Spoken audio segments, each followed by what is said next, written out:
Hello, everyone. Welcome to Ted's Cars and Guitars Modeling Wednesday Modeling.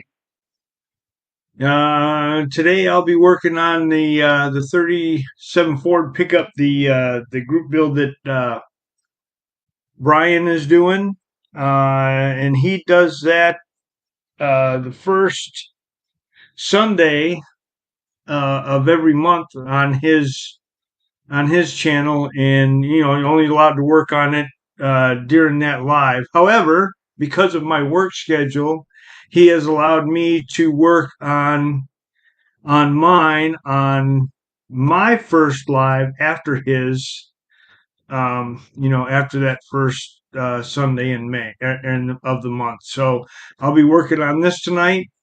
I got the link pinned to the top of the chat. If anybody wants to join in, more than welcome. And I see we got Gary in. Gary, good to see you.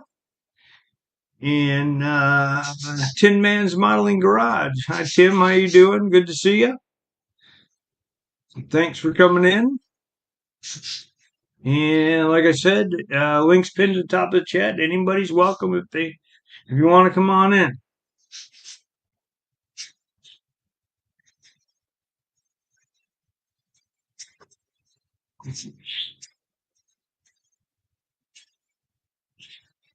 Yeah, I don't know if Jeff's going to be here tonight. Well, he didn't tell me if he was or he wasn't.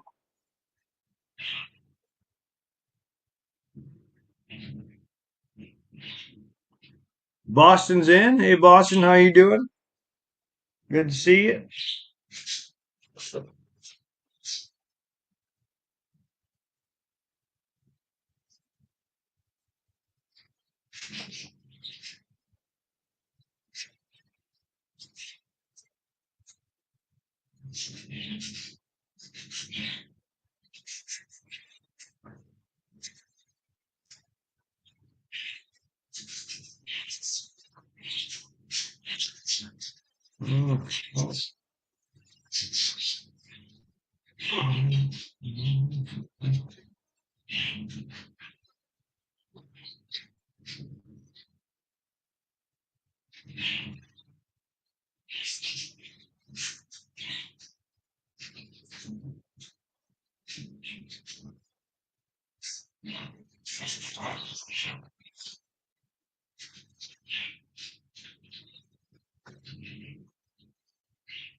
All kinds.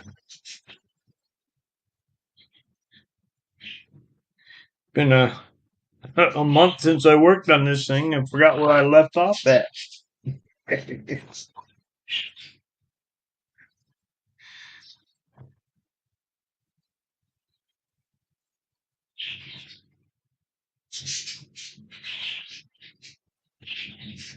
And there's Mr. Lieutenant Dan. How are you?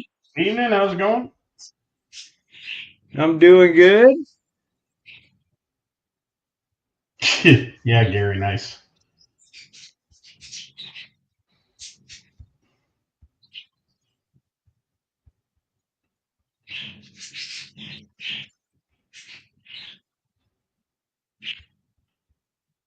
Yeah, what did I do with that?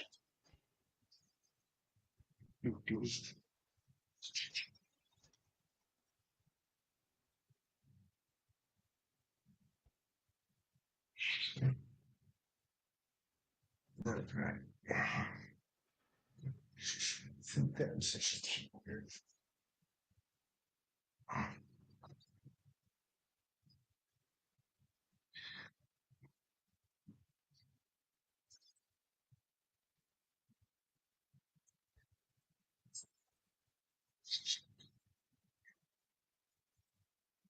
are you working on tonight, Dan? I was just wondering that myself. We got a few things going on, and I hadn't decided what I'm going to think of with it. I got you. Might keep painting this Mobius F-250, I think.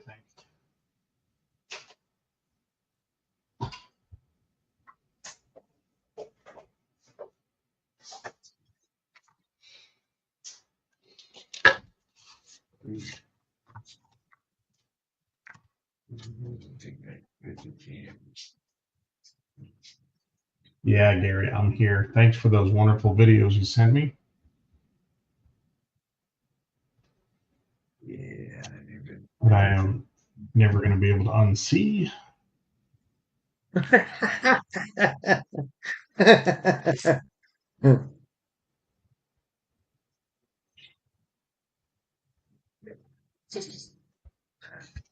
I was gonna say, I think I think Jeff warned me about that one time.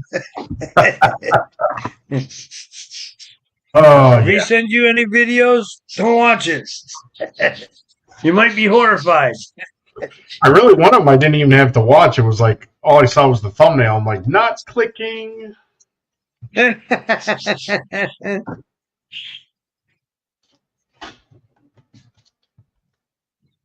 Look like a. And of course, 15, 20 minutes ago, them damn birds were quiet as hell. Now, as soon as I start this live, they want to get loud. I told my wife I want to get a bird. She's like, nope. I forgot that when we first started dating, her parents had some parakeets. And anytime I talked to her on the phone, it sounded like she was in a pet store.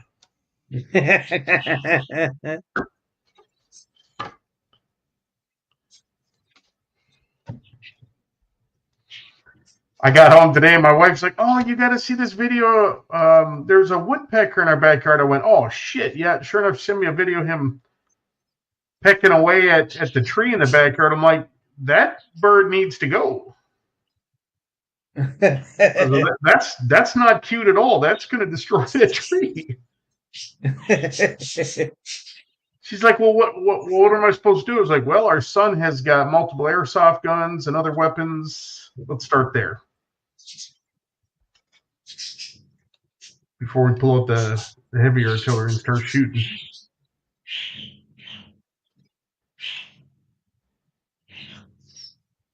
That's why I got, I stay in an apartment, and so of course I'm on the first floor, so I have a patio, and the patio is enclosed by a privacy fence. So on the inside of the privacy fence, it goes probably out about 10 foot from the back of the building. And so on the back of the privacy fence where we can see it, she was like, let's hang a couple of bird feeders out there. I'm like, yeah, whatever. Because I buy the bird seed that's already been shelled. Because I did it at first. I just bought regular bird seed, and then I was having to sweep up the shells all the time off the patio. I'm like, yeah, I'm not doing this. What? I learned this when I was a kid. My grandfather used to make these beautiful birdhouses, right? And my dad had mounted a couple of them on some like 10-foot tall poles in the backyard.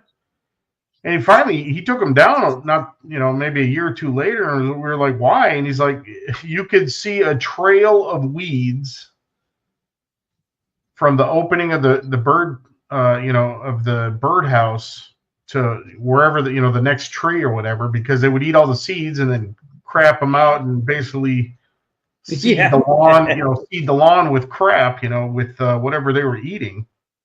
Yeah, right. I never even thought about it. I was like, oh yeah, that does kind of suck. I mean, you could just see a trail of plants and stuff growing.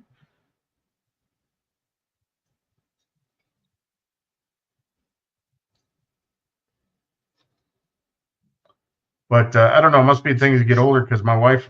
When I was out in LA, the house we lived in was, the first house we lived in was up in the mountains, and we saw a couple of hummingbirds once. So we went out and got a hummingbird feeder and hung it from one of the trees outside. Never saw another hummingbird. But man, the ants love that thing. And out there, out in the desert, you got those just nasty red ants that just eat anything. They're just a menace. And you'd go out to the bird feeder, and there's just 1,000 ants dead floating inside all the nectar. Oh yeah, yeah. But the birds we used to get out there up in the mountains, I'll never forget. My wife and I were at the pool one day, and this shadow goes over the backyard. At first, I thought it was an airplane passing by, and we would get these falcons and stuff that were like the size of pterodactyls. Oh yeah, yeah. And one day we're out there, and this big shadow keeps coming over us. We look up. This just monstrously large bird is tracking one of our dogs. He's flying around in circle. He's trying to, pick his attack to swoop down and steal the dog. My wife freaked out. So after that, every time she saw them birds, she'd go running the dogs inside the house. Yeah. But these are the biggest damn birds I've ever seen. And they were definitely big enough to take our dogs away. Yeah, I remember when we first moved out to California from Michigan. We left in Michigan in my sister. I'm the oldest of four, and my sister, who's like a year and a half younger than I am. Mm-hmm. Her and my dad sent out to California, and we stayed with my dad's aunt. And of course, she had, she lived in Agora Hills. So, we weren't that far from Agora Hills. What's that? I said, I forgot you told me that you were Agora Hills. We weren't that far from there. Yeah. Yep. We were Santa Clarita Canyon country up by Six Flags, not too far from Six Flags. Oh, okay. But we're what is that? Magic Mountain, isn't it? Yeah, Magic Mountain. Yeah. Yeah. I lived like. Oh yeah. Every summer we were out there. We did Magic Mountain, Disneyland, and Universal Studios. Yep, that was my wife. That was my wife's annual thing with her friends and whatnot. Yeah, yep. Every summer we got to do that because it seems like when we lived out there, every summer there was somebody coming from Michigan out to visit us. Yep. So that's what we did. So anyway, so my sister and I, my dad put us two on a plane. We flew out, and I was that fall I went into the 8th grade, so I was that age, like 13, 14 years old, something like that. Anyway, so we get there, and my aunt used to breed and show Afghan hounds out there.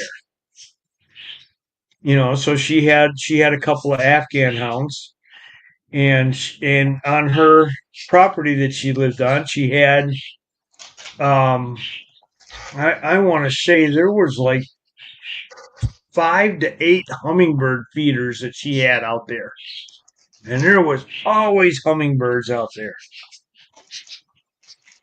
And I remember the first time I went out in the backyard, because I'd seen them through the sliding glass door. Mm-hmm. And I remember the first time I went out there, and I heard I was by one of the feeders, and I heard one of them fly up from behind me to this hummingbird feeder, and I'd never heard one before. Never seen one in person before, right? And I could have swore it was, some World War II bomber Coming up behind me. I mean, it scared the crap out of me. Oh man, I it thought was it was some huge bee or wasp or something. absolutely crazy how big those birds get out there away from civilization Oh yeah, when yeah. they're eating real animals and not bird seed. Oh yeah.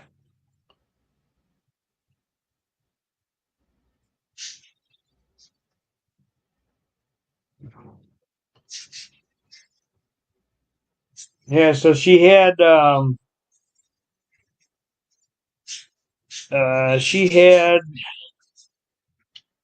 nectarine tree, two different nectarine trees. One was like the regular nectarines that you get, and the other one was the white meat nectarines. And those ones were my favorite because they were sweeter than the other ones. And then she had two different plum trees. So, and of course, when we first went out there is when they were starting to get ripe. My aunt told me she went out in the backyard. She goes, "Hey, you better quit eating those things, or you're gonna get sick." My next door neighbor had a lime tree that grew the biggest limes I've seen in my life. These things are like softball size. Oh yeah, They yeah. were so big that they were weighing down the tree, so some of the branches hung over the fence onto my property. And my neighbor's real cool. He's like, "Man, you pick as much as you want off that thing." And you know, we use limes for all kinds of stuff. And um, I went out there one day and I brought a big bowl. I must have picked 20 pounds of limes. You know what that would cost in the store? Oh yeah. And I was like, we looked it up. It was some ridiculous. And in 1 year, that thing bloomed almost year round. And you know, the amount you get 300 plus days of sun out there. And the tree was right on top of one of their sprinklers. So that thing was well watered. And I think the 1 year we were out there, I think we picked like 50 or 60 pounds of limes off that thing. Oh jeez. I couldn't even imagine what that would cost in the store. Right. And it was like as fast as you could pick them, there was new ones blooming. I was like, this is the greatest thing ever. We need to go get oranges and lemons. Oh yeah, yeah. I mean, that was, being out there. It seemed like that was the best, like fresh fruit I ever remember eating in my life. And My there, not too far away from us, there was a one of those, pick your own strawberry patch places. Yeah, I saw a couple places out there with oranges too. Yeah, yeah.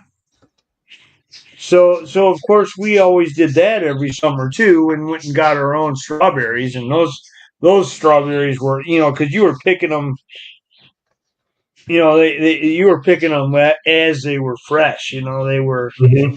or as they were ripe. It's My father-in-law lives in Miami, and he's got his own freaking garden in the back. He's got a avocado tree, and I don't like avocados, but he brings avocados when he comes to visit. They're the size of a Nerf football. I don't like what are you fertilizing a tree with? And he planted a banana tree and an orange tree in his backyard. His banana tree is year round is pumping out bananas. all right. So looks like Jeff said he's not going to join in tonight. He has to go to bed. He's got a flight at 5 a.m. in the morning. All right, What Jeff. a lightweight. Donnie's in. Hey, Donnie. Mark from Blue Street Customs is in. Hey, Mark. How you doing? You know what Jeff didn't tell us is he's going to bed early because he's going to be praying half the night. I think he didn't want to come in here because he was probably scared I was going to tease him about flying. Probably. We didn't help him a lot last time he brought up the subject. No. He's probably still mad at us. What?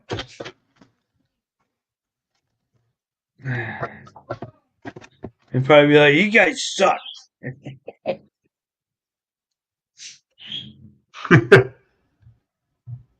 I I hope told nothing him, I said, happens. He'll "Jeff, be, I got all kinds of cool pictures I could send you."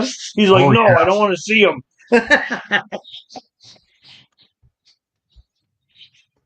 You ever seen a Canadian goose bird strike at 10,000 feet? It's pretty horrendous. Yeah, oh, yeah. All right, I'll be right back. It's my youngest son's birthday. We're gonna go sing happy birthday real quick. All right, sounds good. He doesn't wanna. He's 19. I'll be here. He's 19. He's already told us no pictures. I don't want to make a big deal of it.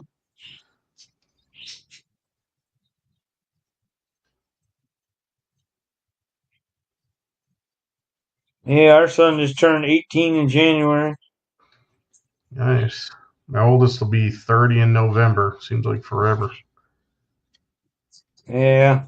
He's halfway to retirement in the Navy. Yeah, shoot, my oldest is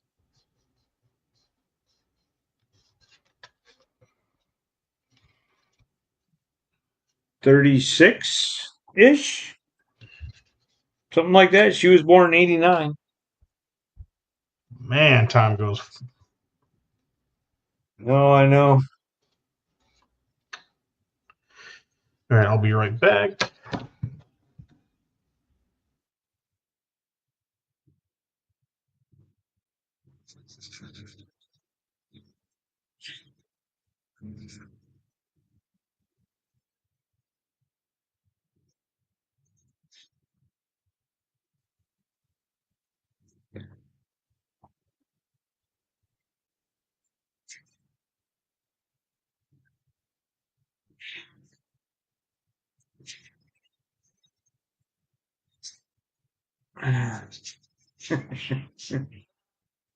Anybody who just joined in, like I said, the link is pinned at the top of the chat. Anybody who wants to join in, more than welcome.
Yeah, that was quick.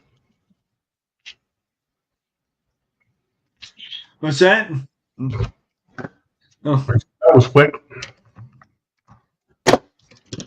Getting that age, you don't want to do all the festivities. Give me the money and leave me alone. Right? I'm going back to my video game. That's exactly what he's doing.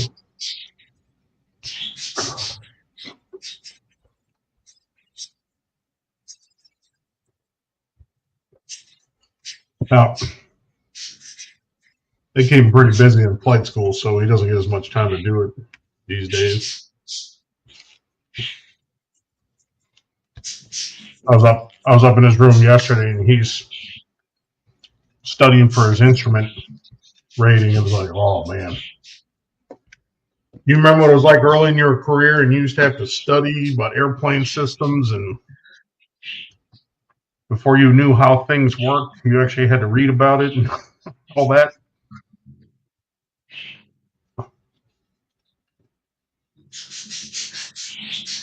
Yeah, Donnie said his oldest turned 55 this year, and his youngest is 44.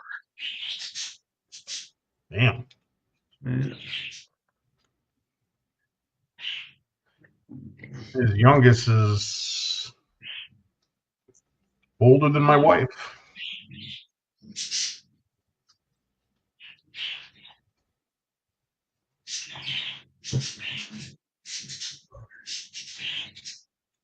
Yeah, like I said, my oldest is 36. Yeah, she just turned 36. 36, and my youngest is 13. Damn, that's quite a spread. Two different marriages, obviously. Yeah, that's me too. Mine are almost but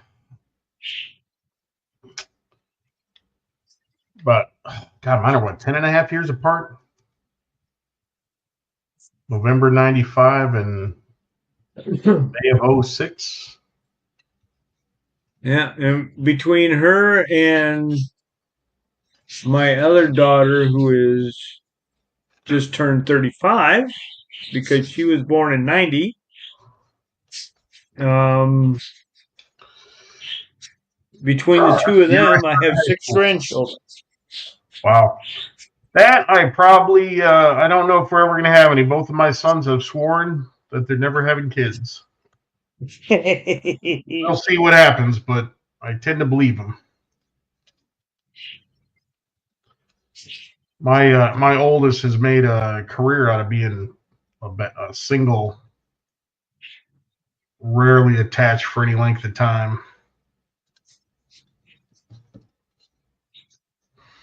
Every time he gets a girl who thinks going to be serious, it's like the last one was like super serious. 3 months later, it's like, well, no, that's not happening anymore. It's like, what the hell?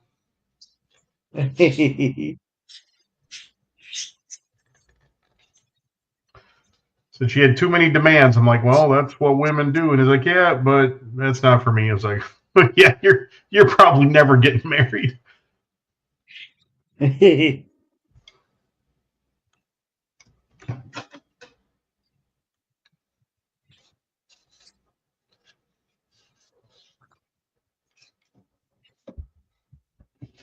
I gotta check this tape with a straight edge, man. I don't know if it's my eyes.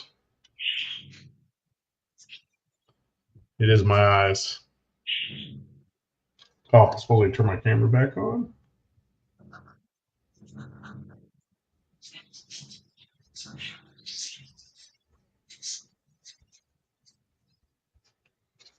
This tape looked like it had a curve to it, but it don't.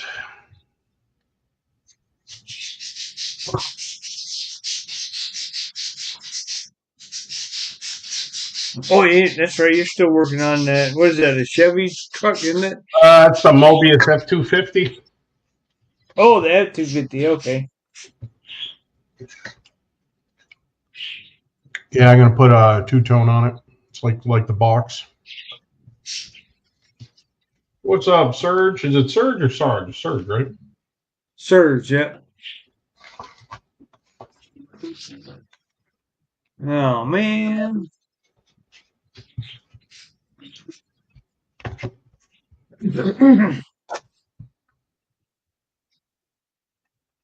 Always had that reminder.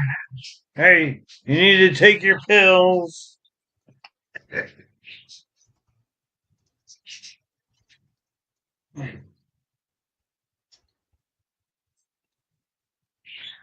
Yeah, so I'm working on that. That 37 Ford. Yep. That one that I worked Brian's on doing on.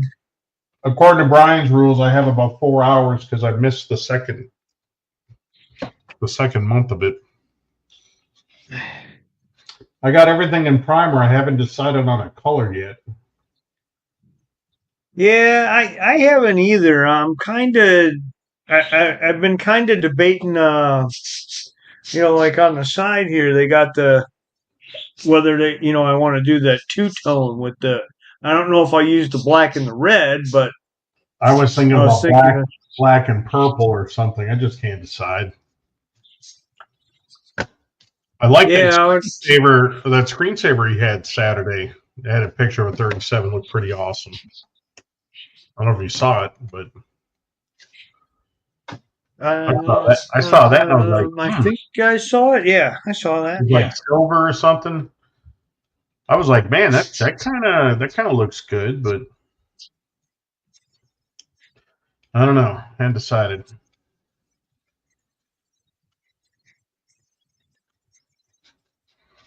Thinking about red. I mean, I've got some pretty cool paints over here. I got a lot to choose from. Now I thought about. Let's see what I got here.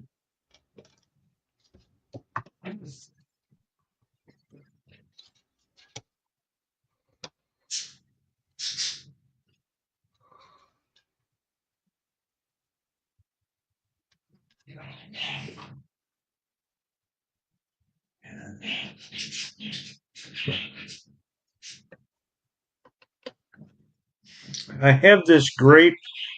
It's a clear. It's grape lollipop. And it's a clear, like purple. I don't know if you can see that color in there or not. Yeah, is it metallic? Looks kind of sparkly. No, it's not. I just shook it up. It's just bubbles in it because this has nothing in it. It's like you spray like a metallic base, and then you'll spray this over the top of it. Okay. And then of course you do your layers on how many layers on how dark you want it. So I'm thinking maybe I'll do that. I was checking to see. I have a half bottle of that purple that I did on that Ferrari, but I don't know if that's going to be enough or not.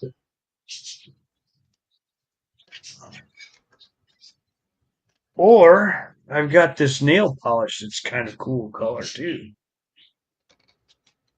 Oh yeah, I remember you showing that. That looks pretty cool. And there's that. I have decided on this one that I'm going to do. I have a textured black. I'm going to do like a spray-on bed liner in here.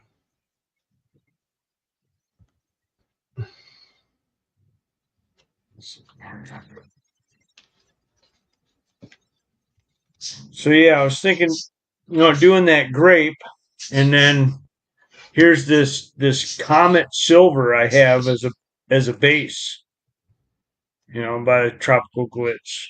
I don't know if you can see how glittery that is, but Yeah, it looks like liquid glitter. Yeah, Boston. Yeah.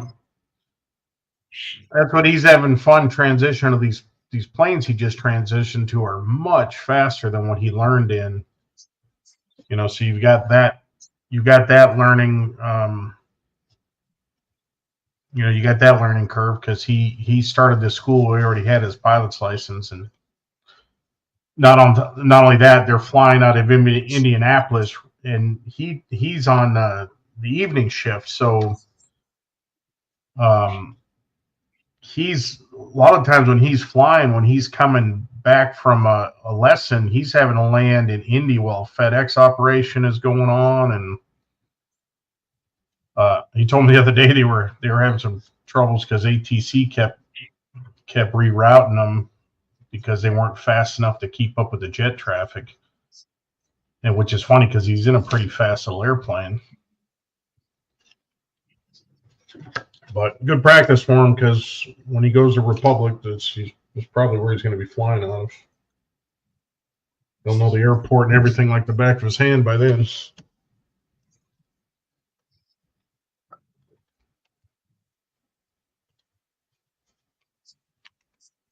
Like I said, I was up at his room last night and he was studying checklists and stuff. And I'm like, man, I remember being a new mechanic and you don't know nearly what you need to know, as far as how systems work and the aircraft ticks, and you got all your checklists you need to learn for engine run and fire procedures. Oh, yeah. You reach a point in your career where like it's all second, what's the word I'm trying to say here?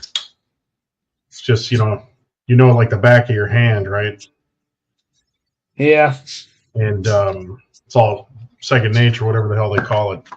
And it's been a while since I've had to sit down and study a book on an airplane because I didn't know it, or had to learn. Yeah. The last time I really had to do some homework is when we started flying the 777s. I had to go systems class and ETOP training and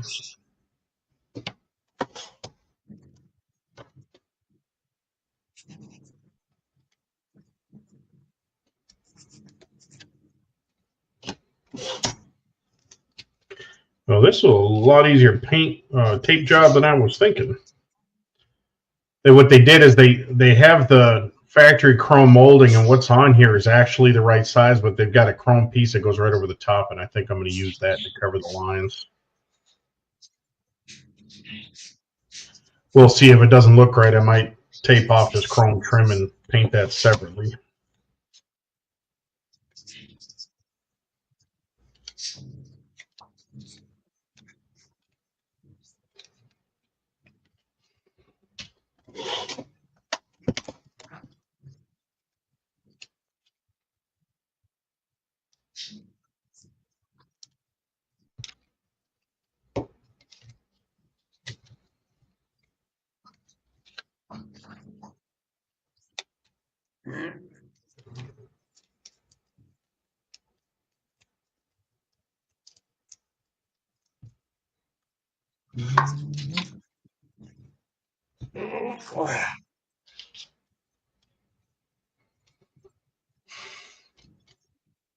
Yeah, I remember one of the after I moved out to California, one of the first people I met there, his dad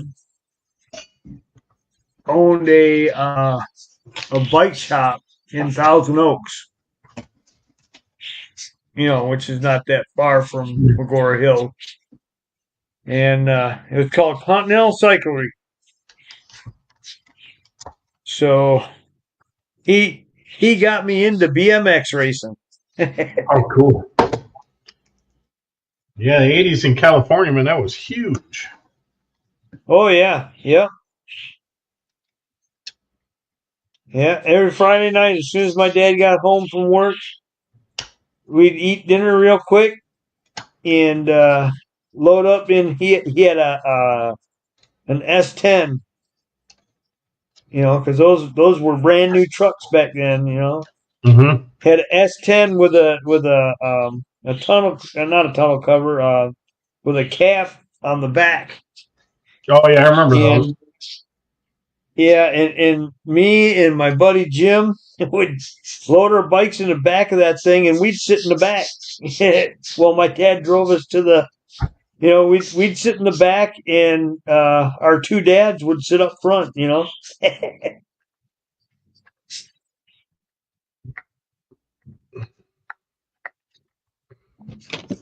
right, I'm gonna mute here so you don't hear my fans.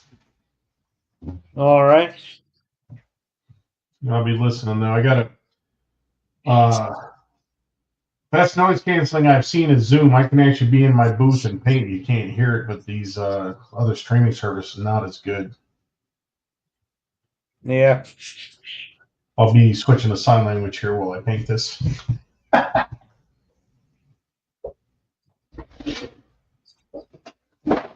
you doing anything special with your 37? What's that? Are you doing anything special with your 37 or just kind of a straight build? Nah, I think I'm gonna use the kit motor out of it because I kind of like the way that Yeah, I do too. I'm using the kit motor. that flat head looks in there. Yep. But I might see if I can't do something with the intake manifold and do something like put like some type of 4 barrel on it instead of that little 2 barrel. Yeah, I decided I'm going to keep it stock. The only difference is I'm redoing the original distributor system, and I'm just putting a pre-wired distributor in through the front. Oh, okay, yeah. I probably do, some plumbing and hoses, but I like the way this flathead looks too. I'm going to keep it. And I got a set of these I'm going to put on there. They're the Kraggers. Oh yeah, nice. I've got these. And these. I got these Steelies here from Jay's Resin Wheels. Because I got a flat coat disc, but I ground off all the detail, and I'm using the Ford hubcaps from the kit. Okay. It's kind of got these, Steelies with skinny tires. The rears are bigger, but I'm gonna have it slam like this. If you can see that. So it's gonna sit pretty low. Yeah, because that's what I did. Is I used the the lower suspension in the kit. Yeah. To put it so it'll sit a little bit lower than normal. I'm gonna cheat on my suspension. I use the lowered suspension, but I want it even lower. So I basically flattened the ends of the axle and flattened the back of the hub or the wheels, and I'm just going to glue them straight on wherever they sit. Ah, okay. I'm going to have these rear tires tucked there. I mean, these are going to be tucked up in, touching the fender pretty much. And then the fronts, I'm just going to adjust, to get the stance where I want it. But it just happened I had these set of Steelies I was going to use on a different kit, and they just happen to be thin enough. They fit right up in this, fit right in the fender perfectly. In fact, let me see.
Mark, how are you?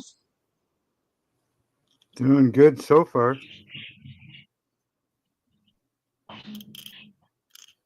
And you? Good to see you. How are you doing? Oh, not too bad. Made it through another week, you know.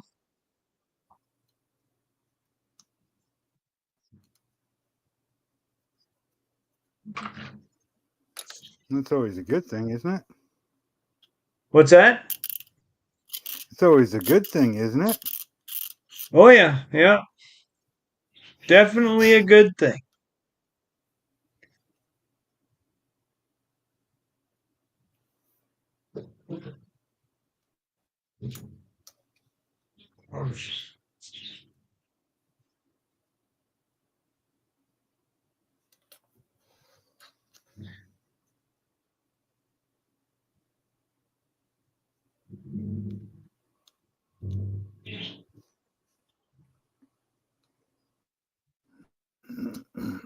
Everybody's trying to get caught up on their Ford, are they? Yeah, well, since I don't, since my work, because of my work schedule, I don't get on Brian's live on Saturday night because by the time I get home from work, I'm like eat, log on to say hi to everybody and go to bed. Yeah. Oh, I Because haven't been I got able to to get get up on and his go to work last on two. Sunday too. So Yeah. Yeah, I haven't been able to get on to his last two live streams, so I'm kind of making up for it right now. yeah. So he told me, he said, he said, as long as that's the only time I work on it is during the live stream that I do, and the rest of the time I don't. Like I said, I don't Yeah. work on it. So I missed two live streams. I figure that's probably about 4 hours each, so I had about 8 hours that I could work on it. So I got about 2 hours left that I can work on this thing. But I got the cab almost completely done up. I got yeah. some of Oh, that did you green chop the stuff. top on yours? Yeah. I did the rake Oh top yeah. on it. Oh yeah, I see it. Yeah, that's cool. So that's almost done. Tunnel's been cut out and made. I still got to smooth it all out. Putting a bigger engine in it. Then I see. Big Hemi. Big Hemi. Nice. Yeah. And now I've cut the box shorter. I've taken probably half inch out of each end. Cut it down. And Okay. got the front end all kind of pretty much built Oh, up so raise back a far. little bit. Still Yeah. a bunch of work to do. Wow. This is a 1930 frame out of the 1930 car. Is the truck Oh, frame. okay. I'm not Nice. using it. This frame is actually like, I go there to there. It moves the back wheels forward almost a half inch. Oh yeah. And Yep. instead of the front wheels being here, where they're supposed to be, I've moved them right to the front of the frame. Right? Moved it right to the front of the frame. I made this piece here for the grill. Because technically the grill should be like way back here, right? Oh, right. And Yeah. then the cross spring, the spring with the A controls, right? That should be under here, right? So technically, like the ride height of this thing should be right about here as a truck. Okay. Right? So this thing now sits like almost right on the ground. Right?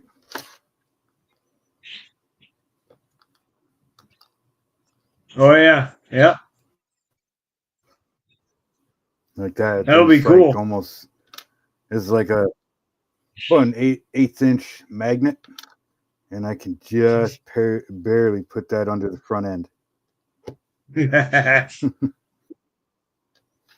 And then the motor is going to be the same way. It'll sit right in there, just barely above the ground. I'll probably end up using that magnet for ground clearance. So I'm going to rebuild the hinges for that. And then the cab, put the cab back together here. I even notched, if you look at the cab, no, if you look at the cab here, see how I notched out the door windows? Yeah. That's how much higher I drove the cab up in, or the interior up into the cab, that I had to actually notch it for the windows. Like it's sitting way up in, right? So you go like that, put that there, kind of like so. And it'll sit something like that. I don't know, I can't get any lower with this camera. And then, of course, the box sides. It'll be a bob box, right? So it'll be nice and short. Right. So yeah, that'll look cool. Will sit like that. And this truck's got, I just noticed it yesterday. This truck has like those wooden rails to go on the side of the box, right? Yep. So you could use the wooden rails. And I'm looking at it going, I could cut those up, right? And basically turn them into bed floor rails. You know what I mean? So the bed floor would actually be those rails. Then all I'd have to do is take little strips of styrene and bare metal foil them with gold or chrome or whatever, and then just glue them over top, like the little runners on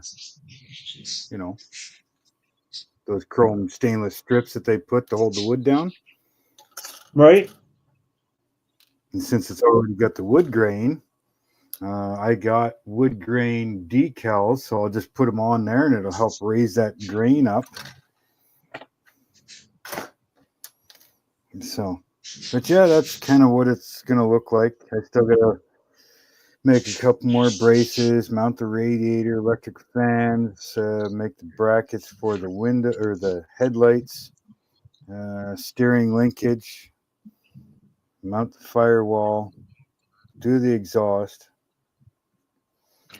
shave off the top of the blower, because I want to try and do a set of like, what do you call them? Venturi stacks on it. Yeah. Here. I'll share a picture here. The inspiration for this truck anyways.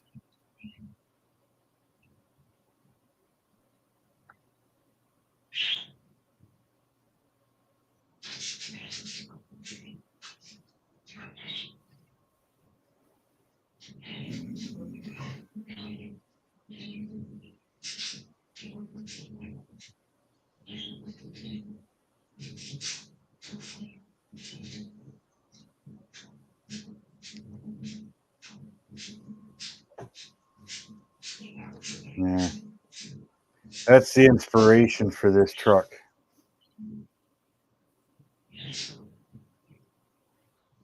Oh yeah, that's cool. Yeah, but your front grill's going to be like leaned, or that where that radiator is going to be leaned out more, isn't it? Yeah, my grill is going to be way out here. Yeah, yeah. Right. And then I chopped my roof more so on an angle. his is more like a flat, straight down chop, whereas mine Yeah. is like a 6-inch chop in the front and like a 3-inch chop in the back. I'm thinking of doing these type of stacks here, and I've already bobbed the tail or the box. I mean, but those are the Venturi stacks that I want to try and mimic, Right. but on top of a blower. So, but a nice set of zoomies would look good here too.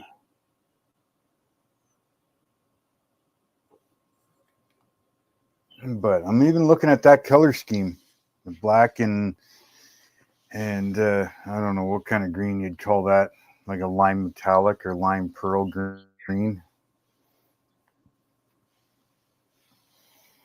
But yeah, that's kind of what I'm going for, is that.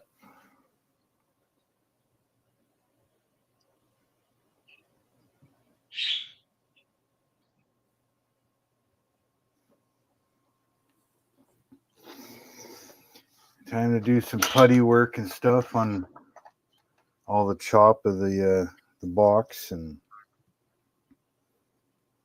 this green stuff didn't freaking dry completely yet, though. It's pissing me off. And so I was looking at doing something like this. Yep. That's You a know, nice looking something. truck, though. Yeah, something similar to that is what I was thinking about.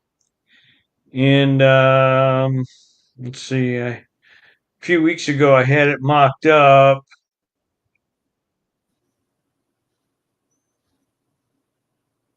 See, I do have to get another one of these trucks, though, because I bought this truck for a different reason, but now I'm using it for this, so I want to build the Stroker 8. I had it mocked up, and that's the way I got, how I got it. No, I mean, it's not slammed all the way to the ground, but it's definitely lower than the stock. Yeah, it's got a stance to it.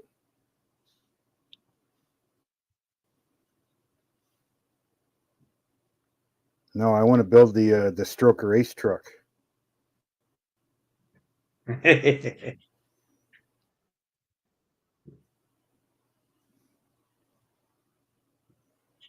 That's why I bought this kit, but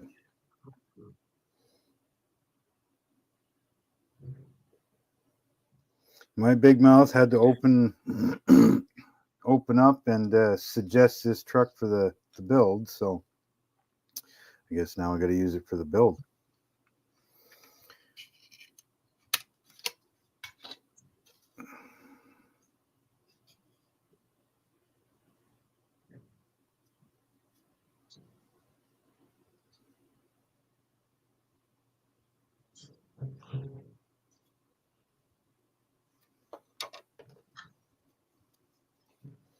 Yeah, bud, it's just like candy apple green. Candy apple green, yeah. I was gonna say a thing. I thought I bought here recently. Very similar to this.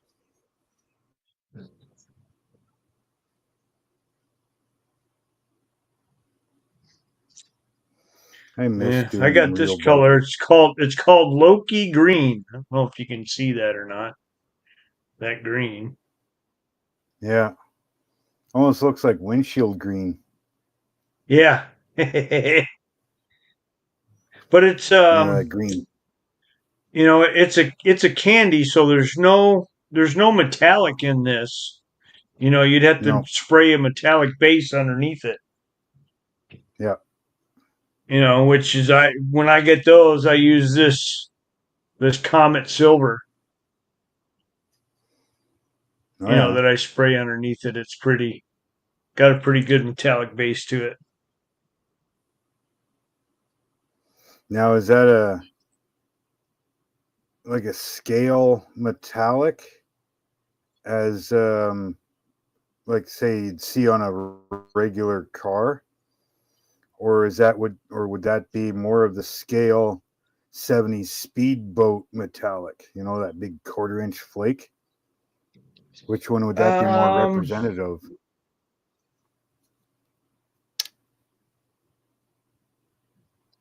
You know, like a It's normal actually metallic, or it's actually more to scale. so it'd be It more of doesn't just your give standard. it doesn't give you that speedboat look to it. Yeah. I know I got. So it's just your standard metallic, you know, everyday car metallic.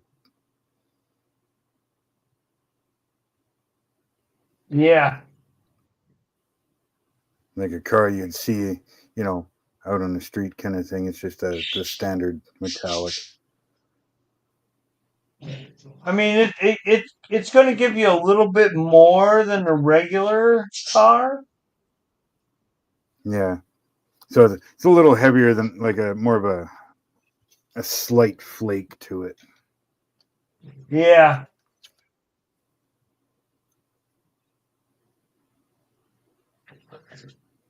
More of a custom Chevy a Chevy van kind of thing. That type of flake. It's Yeah. not the big 1/4-inch speedboat bass boat flake. Here we go. I don't know if you can see this purple or not, but that underneath it. Yeah. I don't know if you can see that metal flake in that or not, Put it under but your that light there has that. beside the. Put it in the light beside your truck cab there. Oh yeah, there you go. Yeah. Yeah, just your standard custom flake. Yeah, it's Not not bass boat, yeah, not bass boat flake. not speedboat flake. Bass boat flake, yes. Not like this. Yeah.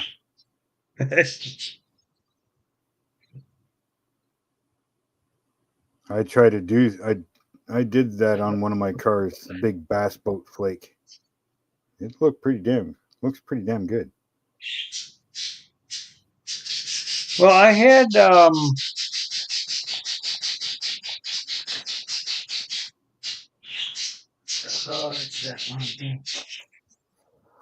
The old squawker going over there. hell yeah, always. Hey, I see you're trying to do something that requires, the sound. Let's make as much noise as we can. Yeah. Yep, that's what it usually is. Kids seem to be the same way. So one time I found this really nice red, right? Yeah. And I was like, cool, I'm gonna spray this 55 Chevy that I got with it. And I don't know if you can see that, Oh yeah. but this one, um, it clogged up my airbrush. Yeah. I had to That- literally take That's apart my airbrush and clean it. I mean, it gave me fits trying to spray this metallic yeah. red. This was a That's nail polish. That's what this one's like.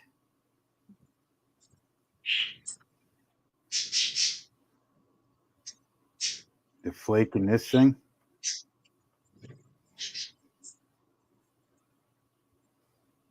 Oh yeah. Oh, it's hard. It's actually hard to film to get the sparkle and stuff in there. Yep. Because The camera really doesn't like it, but I did the bass boat flake, and then I did the marble effect in it as well, and then the candy red. It still needs a wet sanding, but you can really see that flake that's in there, though.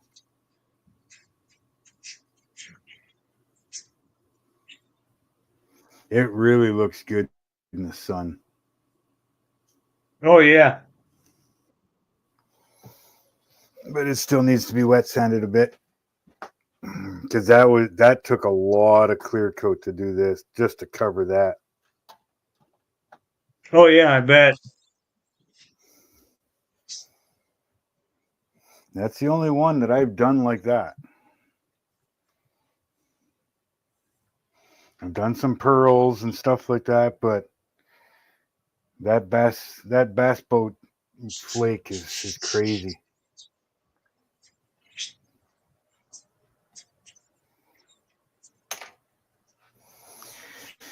Now, what's next?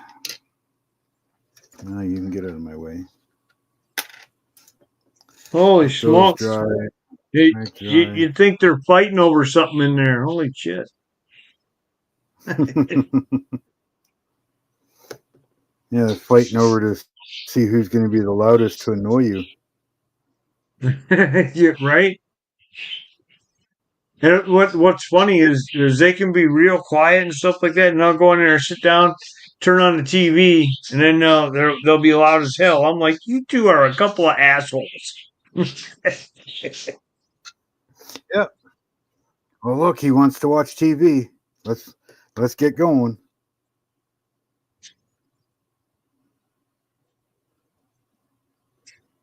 And then they'll sit quiet all day long. Yeah, exactly.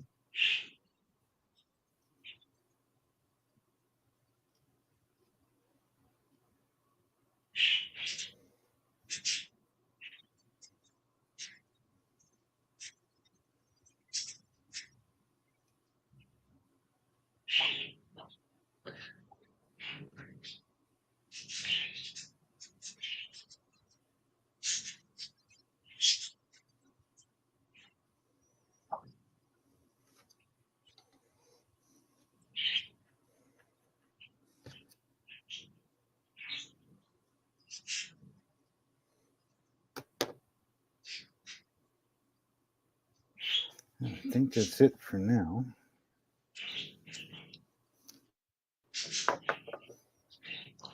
Yeah, I probably spent about 6 hours on this already, actually working on it, but I think I've spent like 12 hours freaking just staring at it. Does that look right? Is that where I want it? Does that look good?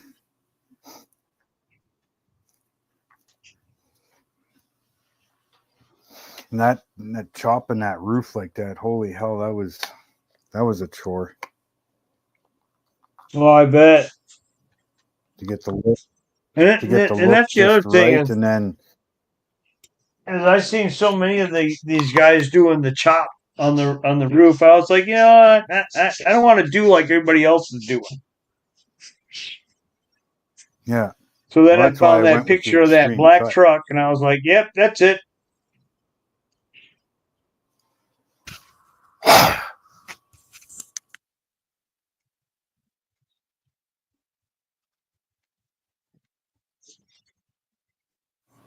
I mean, I knew that's what I was going to do for this, was chop it. But then when I saw a few others do it, I'm like, okay, I mean, that's fine. Everybody's going to do it differently. But I thought, you know what? I'm going to do a chopped roof that I haven't done before. I haven't done an extreme rake. Right. So that, well, what the hell? Let's see what happens. Cut her off. I don't know what I'm going to do at windows yet. Like that front one is like crazy small. Oh yeah.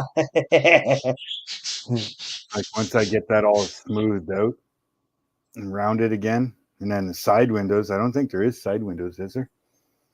Back window's not too bad. It's fairly stock size, but I'll still have to cut it down a little bit. Let's see. Oh, yeah. No, there's no windows in the. No side window? No side windows in the kit. Just the windshield and the back window. I don't know what these two other small little. I think this is the window kit for the panel van one. That might be the back doors or the side door, maybe. Oh yeah. These two little square windows in here. Yeah. But yeah, I mean, like if you look at the size of this windshield and my window, I got a serious problem. Just a little bit. It'll be all right. I don't think I'm actually going to use that window. I think what I'll do is I'll put my own windshield post in because it is a V'd window. And I might just use flat acetate. Make my own. Yeah, there you go. I think that's probably going to be the easiest way because trying to cut that one down is going to be a pain, and most likely I'll just crack it and break it anyway. So.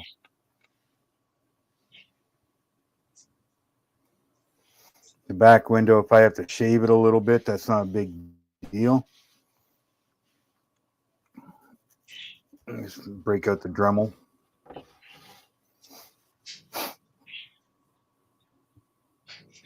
I even have some pin-up girls for the side door,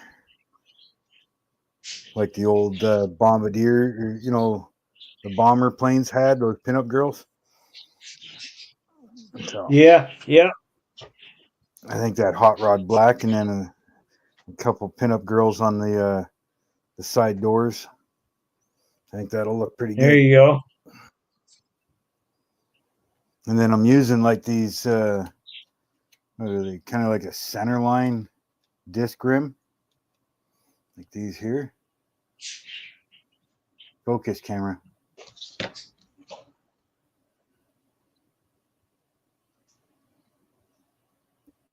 That's what I'm going with for the rims.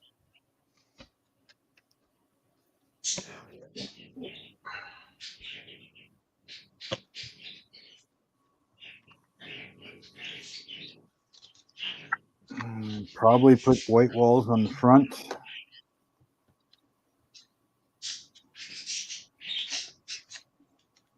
And then I've got two of these old whiskey barrels that I'm going to probably do something with too.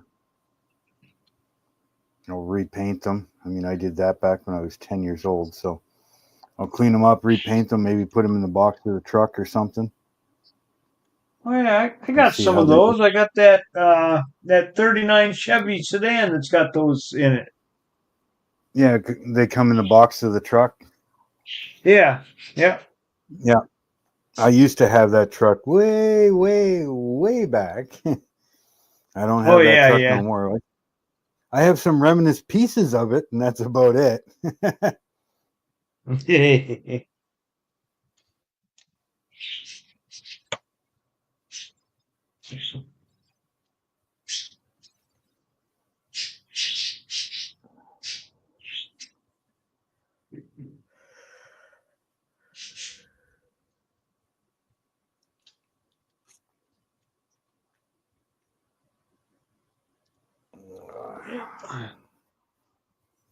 But yeah, I'll stay on till 10, so another 15 minutes. Right. Yeah, I don't know if you saw Dan, but this is what I'm looking at doing. Yeah, mine's going to sit pretty similar to that. Yeah. But what I think I'm going to do is I'm going to do like the box art and leave the sides, where the engine compartment is off. Yep. So you can see the engine. Yeah. And then I'll probably put the the chrome bumpers on because this doesn't have the, it's got that little little bumper or whatever the Yep. hell that is on it. I'll probably just put, like the kit I bumper think I'm on the gonna fucking keep the back. kit bumpers. Yeah, That's a I cat. might do them body color though. yeah. But see, that's the thing. As I was thinking, is if I use this lollipop grape, I'll have to do the fenders. I'll have to do the whole thing just that color, Yeah,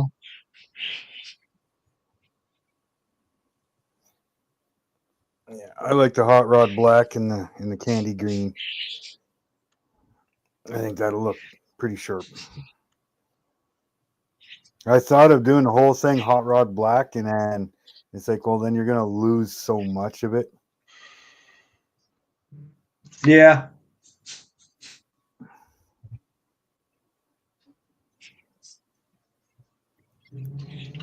Well, we almost pulled it off the first time. Oh, A little bit of touch up to do here, but it came out all right.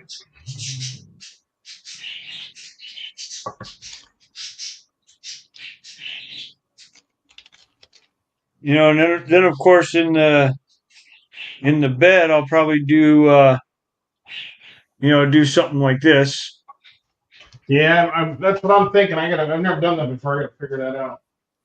Yeah, this is the one of the Chevrolets that I did.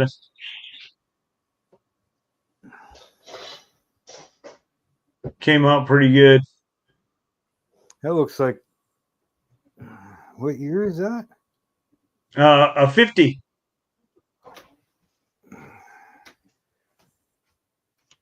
Does that have the sport mirrors on it? Just the one on the one side. Just on the driver's side. This one's mine, but it's purple. Is that a 5-window? Yes. I think that's what that was. Yeah, because it had the two on the side and the back. Yeah. I think that's what that had in it.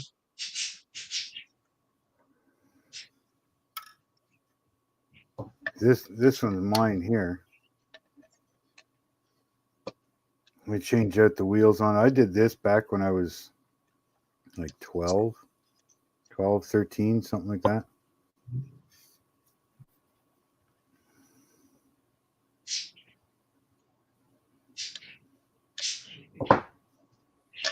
Yeah, because it's got the 3 back windows in it. Oh, yeah, it is. Yeah. Yeah. Yeah, it's got those 3 windows back there. Yeah. I think I don't even remember. Yeah, it's still got the straight 6 in it. Yeah. But yeah, I did that a long time ago. I got to fix so many of my cars. Most of the cars that are on the shelf here are cars that I did way, way back.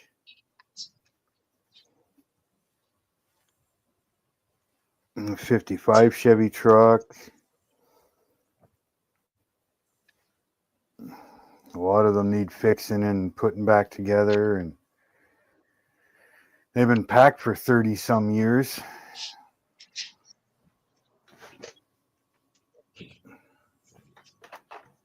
Now that I have a place that I can actually display them.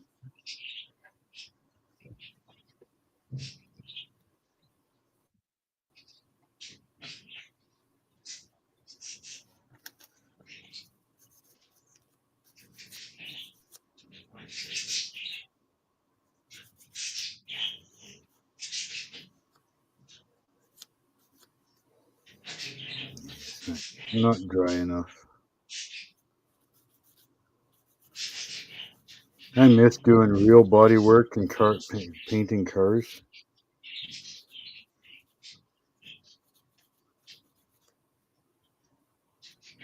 Wish I was still able to do it.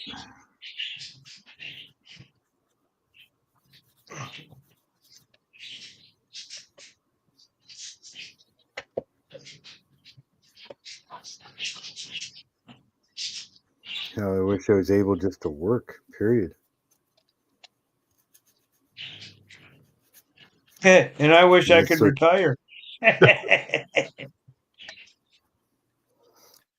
You get so tired of being at home doing nothing. I'm pretty sure I'm going to be able to adapt to that when the time Right? when the time comes. I got a whole stack of models behind me that'll keep me busy for a while. I've said it for a long time. My- Like, I don't think I'm going to have that problem in retirement because I have so many damn hobbies.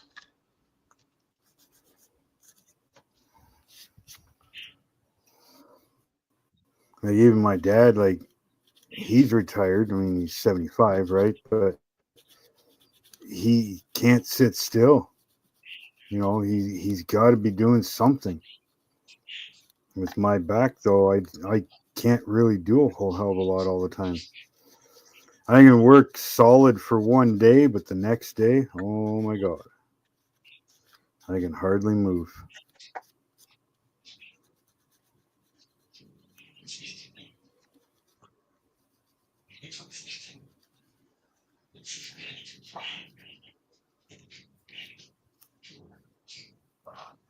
Come on, cooperate so I can take Yep. a picture.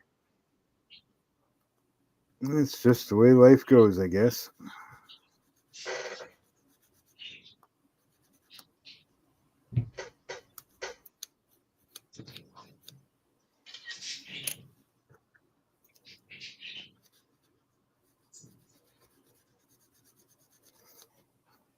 That's what I am, though, as a auto body by trade.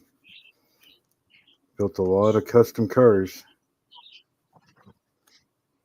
and restorations.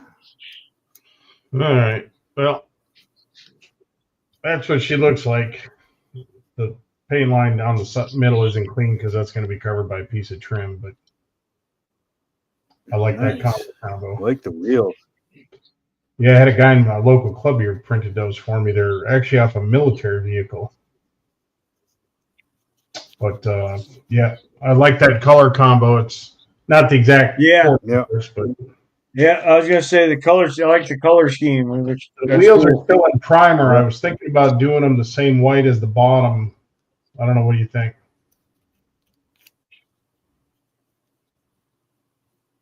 Do what? Which color? Well, the wheels are in white primer right now, but I was thinking about putting a coat on of the white that I use on the bottom and keeping them white instead of like a metallic color. Yeah, I would. I think the white looks kind of cool. Anyway, then the bed's going to be textured spray liner. Kind of gives it that old wagon wheel rim look. I think it's probably gonna sit taller than I have it mocked up. I'm not sure how tall the suspension is, but probably in the ballpark. Yeah, I like the way this is gonna turn out. Well, I've only got a little bit of touching up to do with the two-tone here. Got a couple of spots, but I didn't worry about making the paint line too clean here because it's got chrome trim that goes over this.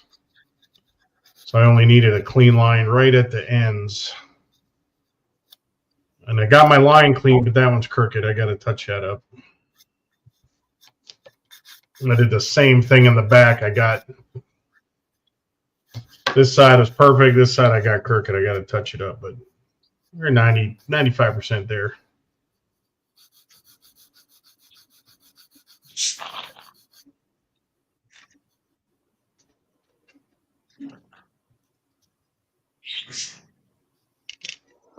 Well, that shit's not drying. It must be too old. I'll be right back, guys. That green, have you ever used that green stuff, from Green Stuff World? Is it they're really nasty yellow? It starts out yellow and color? blue. No, I haven't seen that. I know I had some green stuff back in the day that was terrible. If you could get it to dry rock hard. Well, this one's not drying. That's the problem. So I'm gonna peel it all off. How old is it? And how long has it been sitting there? A while, probably 2 or 3 years now. No, I mean since you put it on. Oh, like almost 2 days. Yeah, it should be dry by now. Yeah, I think it only takes like 24 hours or something. This should be hard.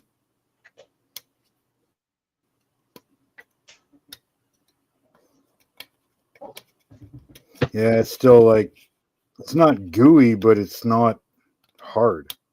I know I've used it before and like it turns hard. And this here, it's still like rubbery almost.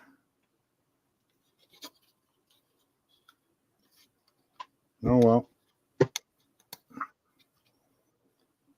If at first you don't succeed, tear it off and use something else.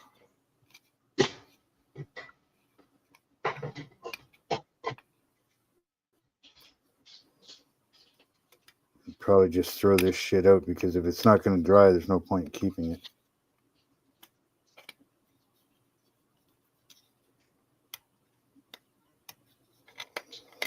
Go back to the old way, Bondo.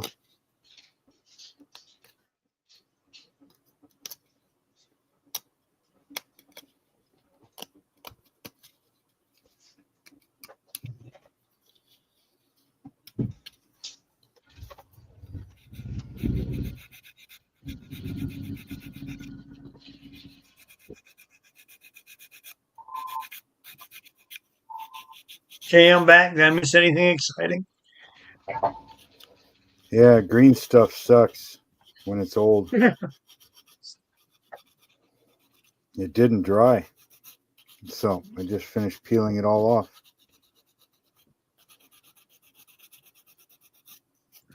So I'll have to redo all of this.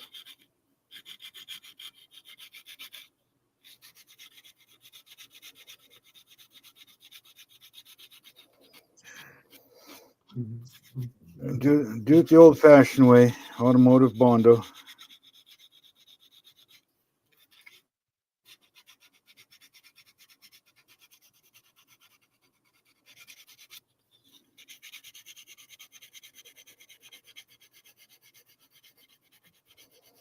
Try something new. If you don't like it, redo it.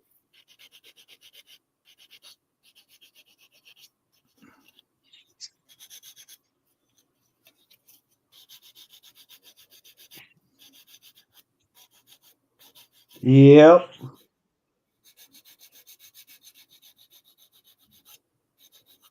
I guess I could grab some of the 3D printer resin and fucking UV. That's what I've been using.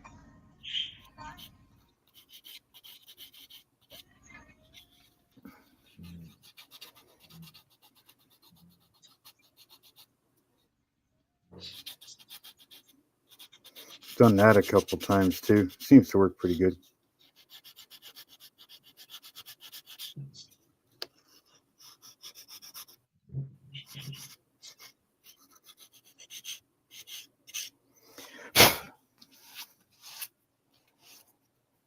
Oh, well, that was a waste of 2 or 3 hours. Next. I hate it when I waste 2 or 3 hours.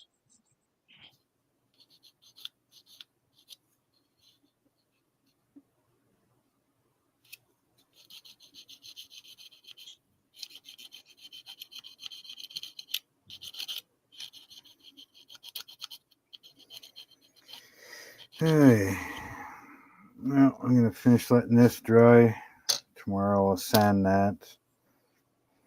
And then I'll probably call it quits on this thing until Brian's next live stream. So I'm going to drop out of here and get ready for bed. Go watch some YouTube. So thank you very much for having me on, Ted and Dan. Yep, absolutely. You're always welcome. All right, man. Have a good night. Yeah, everybody else in chat, have a good night, and we will see you on somebody's live stream. Have a good night, everybody. Yeah, good night, Mark.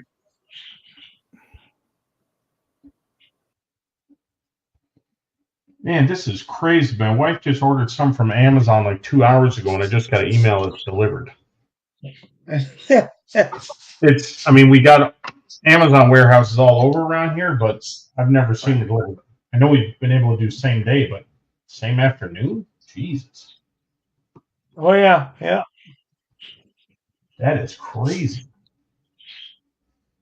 I got an email that says your Amazon package delivered. I went to Amazon, like, well, what is this? I'm like, the stuff she just ordered? What the hell?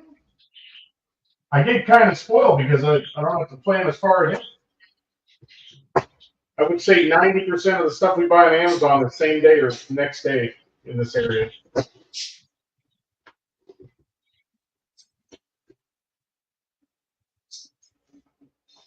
All right, back to the booth.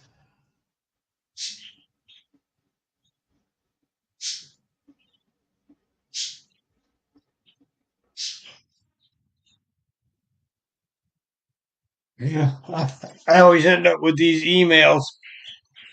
Here, Amazon order has shipped. I'm like, what order? I didn't order nothing. And my wife's like, oh yeah, by the way, I ordered. Oh, great. I gotta send you this. Let me see if I can find the clip that you can put up. I had an Amazon delivery on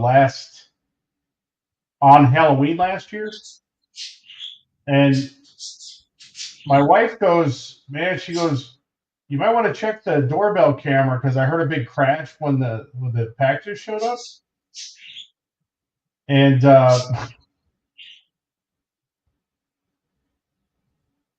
the lady had a stack of packages, and she walked into the brick opening of the door and knocked all the boxes out of her hand. She goes, "Oh shit! Oh shit!"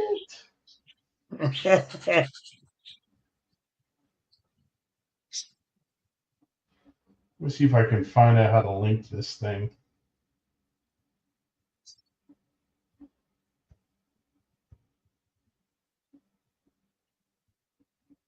I made a clip and I put some music to it, but see if this. I don't know. See if you can play that, or do I have to do it in? Oh no, in the chat it shows up. Let's see. I have to go over to switch over to the YouTube one.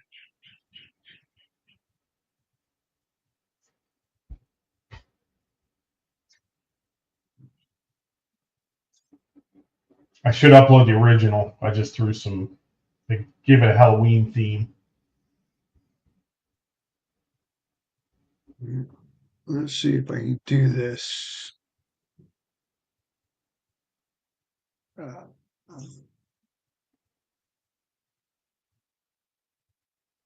Share screen.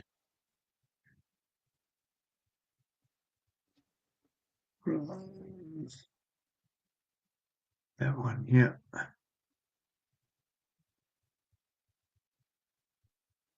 There it is. Can you see that? Yeah. Is that showing up on there? Yeah. There's no. I don't know if you. Oh, it's muted, but you can hear it. It's funny when she's. Oh shit. Let's see. My wife heard it from the other side of the house. It was funny as hell. Hey. What the hell? Oh, that's the now up there. The little speaker is muted. Top of the video. Where is it? Oh, there it is. Oh, shit. It was a graveyard. It caught on and flies. Oh shit! Oh, it was hilarious. I've never seen that lady back. I don't think she works for them anymore.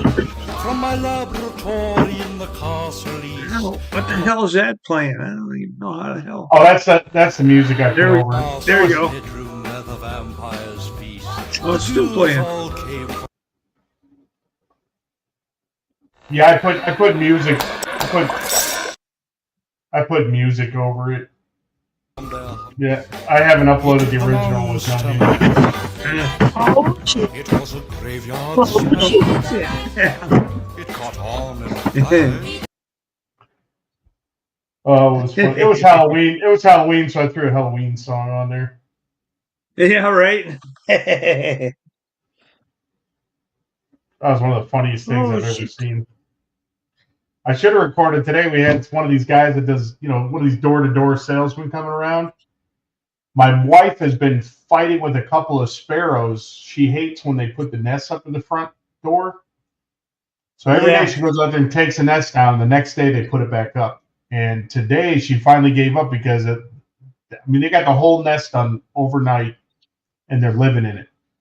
She's like, forget it. I'll let them have have the chicks there. But anyway, I'm watching on the camera. This guy showed up like, I ain't answering the door. Some door-to-door salesman. Well, the freaking bird started swooping in on him. He left. He was swinging at his head like bees were after him. But the birds must have just laid the eggs, and they were swooping down at him. He's like, oh, he's ducking and swinging. I'm like, good, get the hell out of here.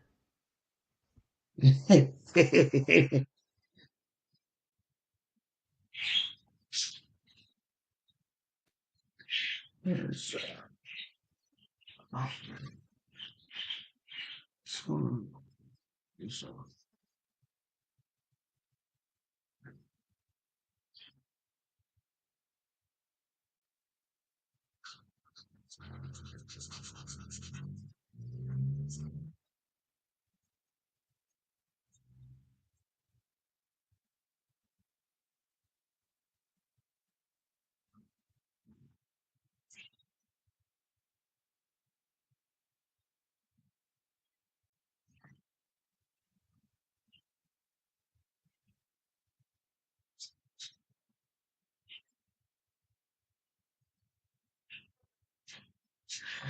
oh, I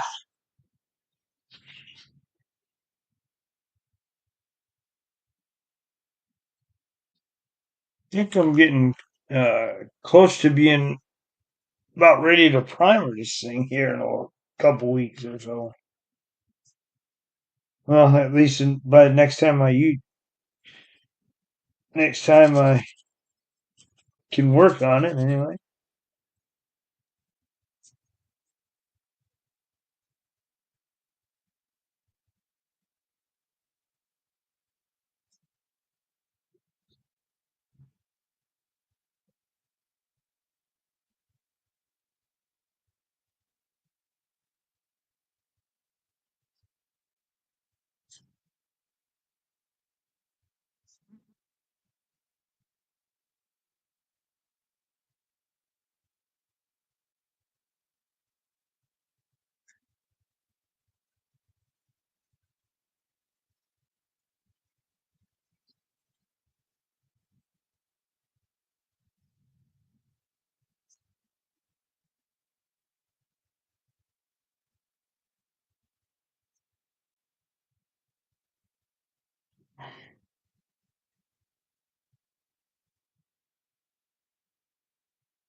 So Donnie left.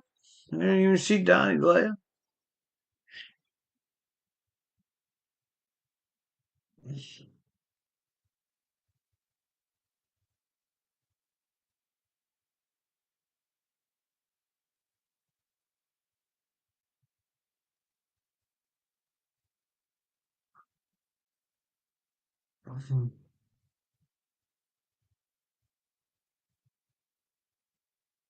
It's like Sarge still watching.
Hey, Kevin, what's going on?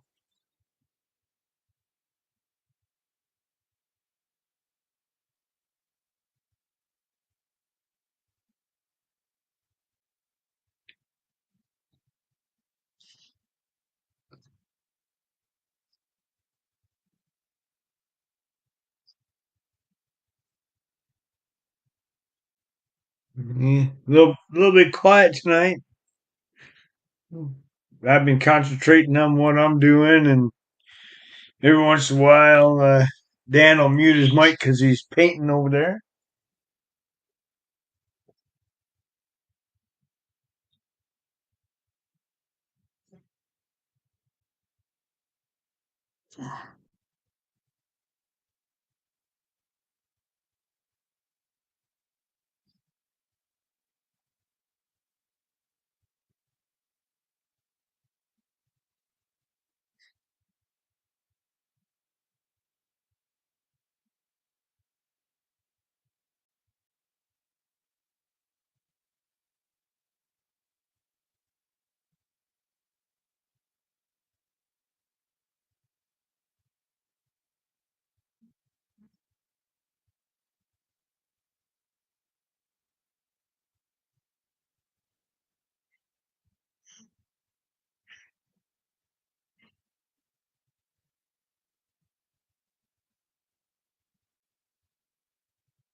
Sorry, Kevin. Durr's not here.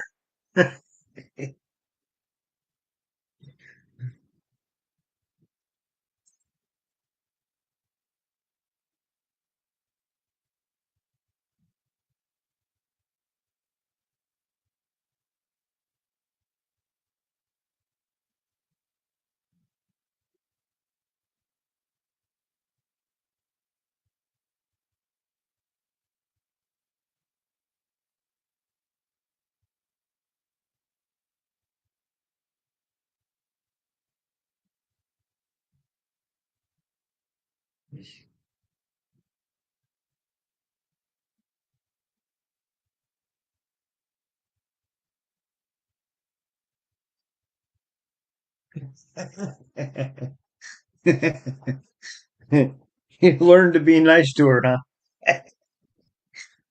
Well, that's okay because she's not here today.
Is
Yeah, Jeff popped in for a minute. Said he was going to go to bed early because he had a flight at 5 o'clock in the morning.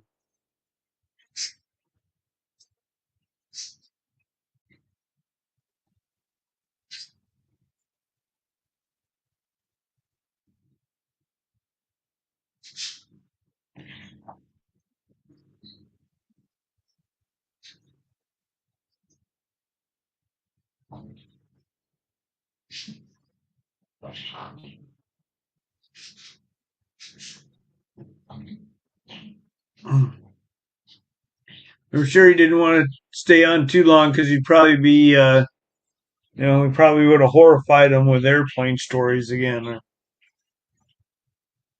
You know how he already feels about flying.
Okay.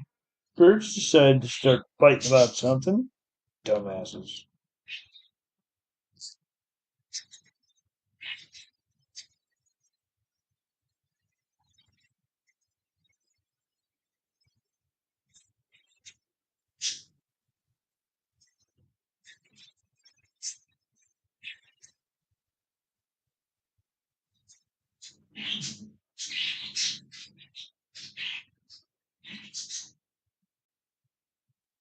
No, Boston, I didn't see that video.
Alrighty. Oh, there he is. There you I go. seen you had finished painting. Yeah, I think I'm at a good starting point with the paint tonight.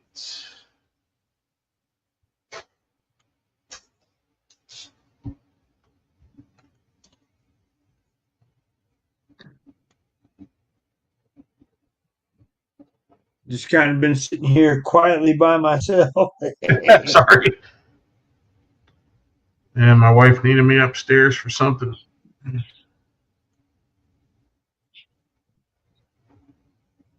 Yeah, no worries.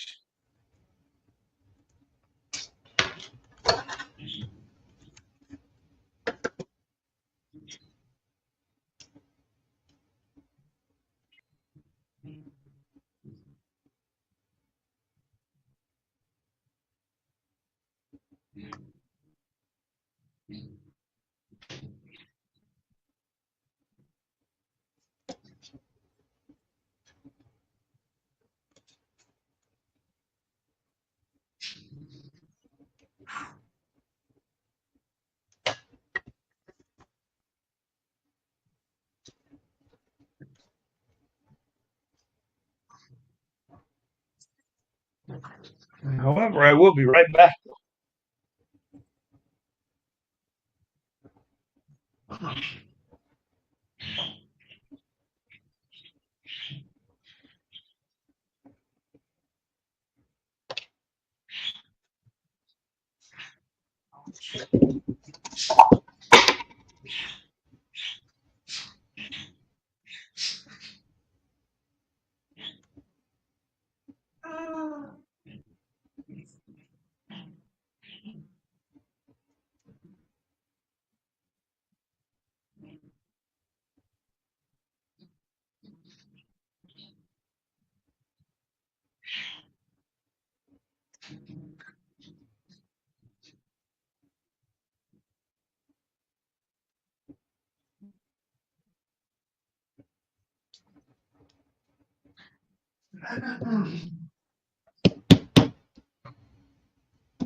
Oh.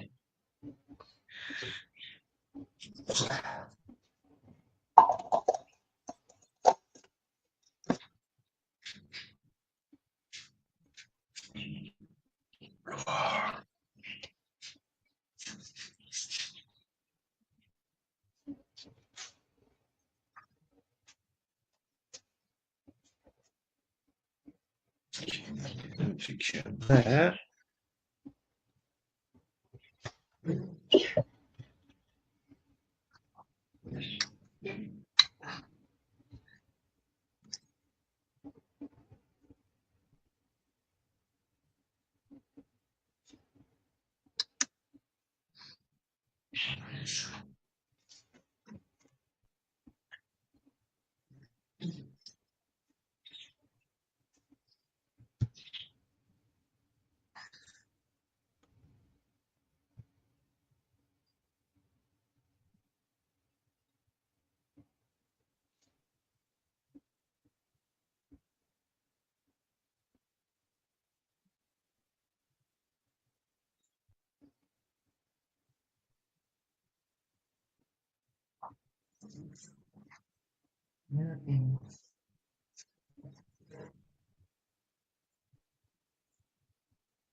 Which one is that, Dan? Ferrari. Ah, okay. Kind of going slow. I decided to use white glue for the windows, and it's like you got to glue a window in, give it 24 hours. Yeah. And I haven't put the windshield in yet because these side windows got a little messy. And if there's any glue managed to get on the inside of the window, I want to be able to go in from here and be able to clean it up. Right. I don't know if this Well, was. of course, those. What's that? Oh, you froze.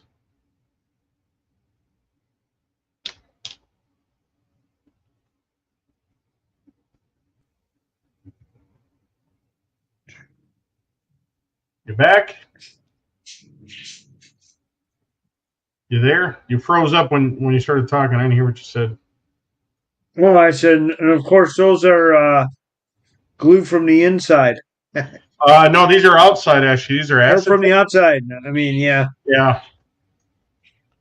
So I usually leave the outside cover on, but now I'm going to need to take them off to see if the glue got messy or not. Right. This is the only thing we were talking about this in somebody's live last week, I think, about. I used Tamiya Craft Bond, which it's strong, but it doesn't quite dry as clear as Canopy glue or Crystal Clear. Right. It grabs better, but you can still see residue, so I'm having to do a lot of cleanup here. Right. Yeah, I got you. It's one of the things I like about Crystal Clear. Crystal Clear is a little harder to, and I might try the windshield with it. Crystal Clear is a little more runny, but it dries super clear. It's almost impossible to see when it's dry.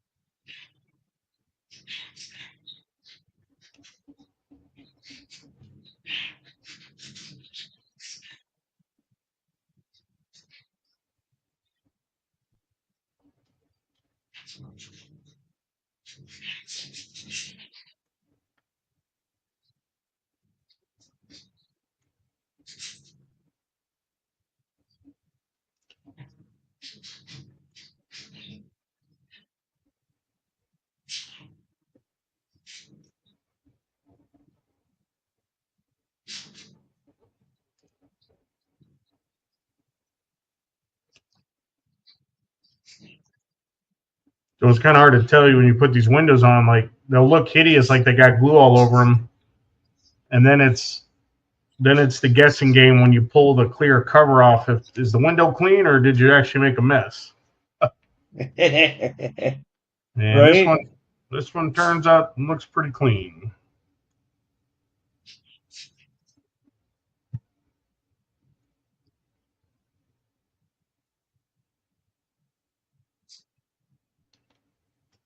That's a rear window with the cover off, so that actually came out pretty clear.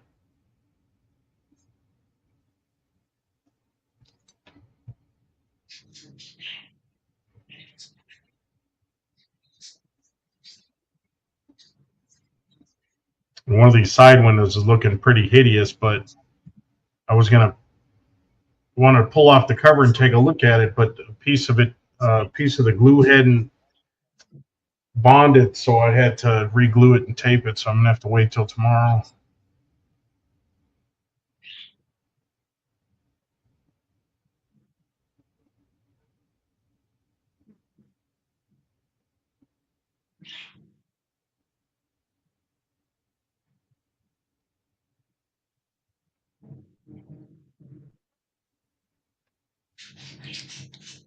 So it is interesting. Not all PVA glues are created equal. No. The craft bond has great holding power and it's thicker, so it stays in place, but it also does not dry as clear. If you use too much, you're gonna have a mess to clean up. But the crystal clear just seems to disappear when it dries.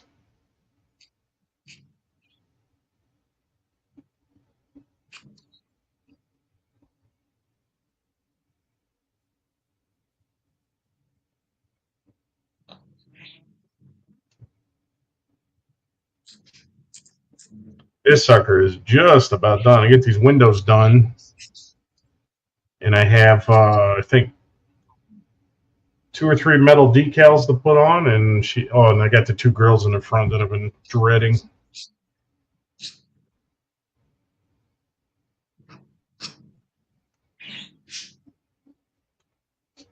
Problem that that photo etch is that you paint it, and then if you gotta handle it all, man, keep getting that thing on without scraping off or popping off paint's about impossible.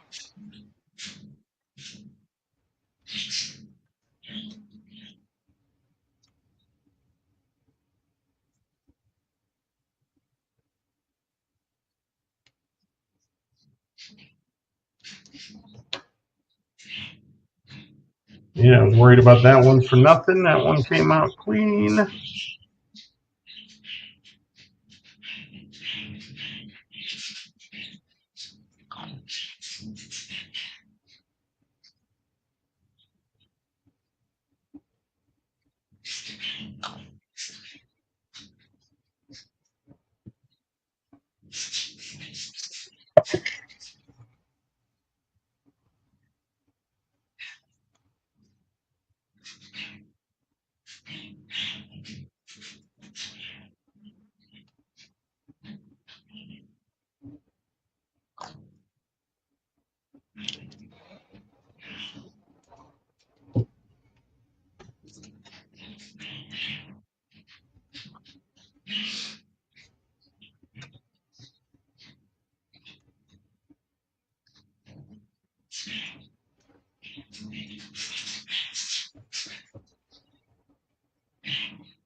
Yeah, Kevin, no thank you.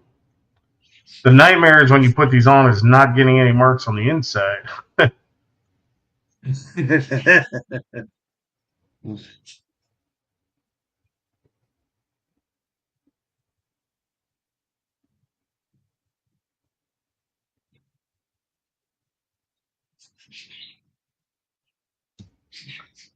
I'm just trying to get all these little strings of glue out of here that are visible.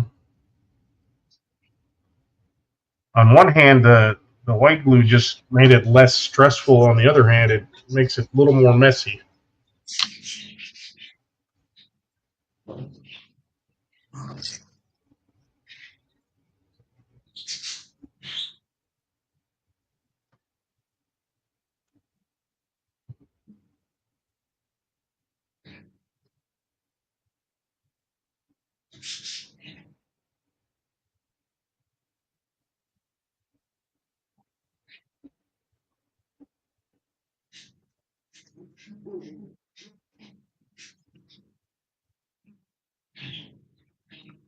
I think the trick is I just got to use a little bit less glue than I think.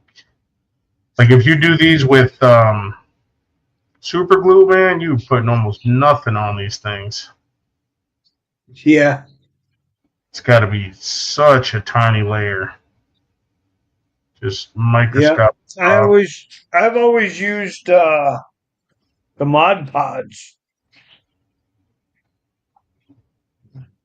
I haven't had any issues with the with it coming any of my windows coming back out.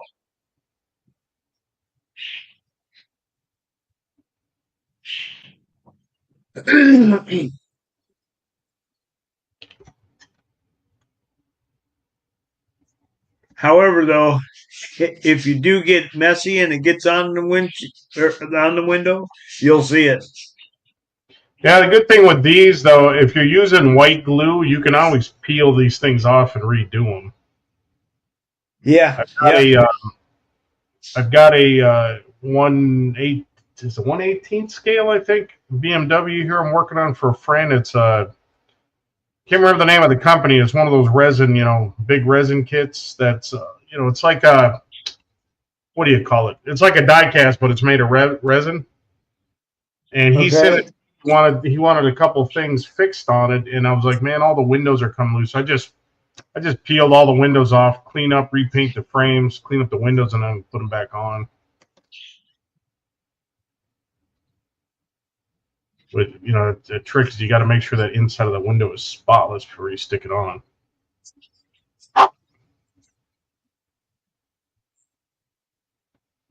If you get them right, you can't even tell that that's a full side window. You can barely see it. Oh wow.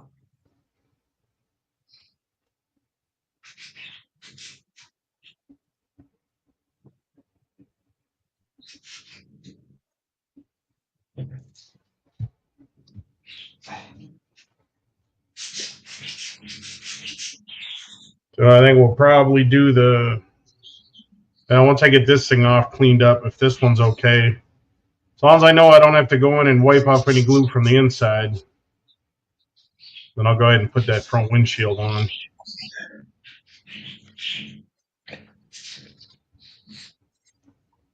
Pretty happy about this kit. I kind of bought it as a throwaway because I had some credit with them and I didn't see anything else I liked. This turned out to be a pretty damn good kit. As far as good looking, I guess.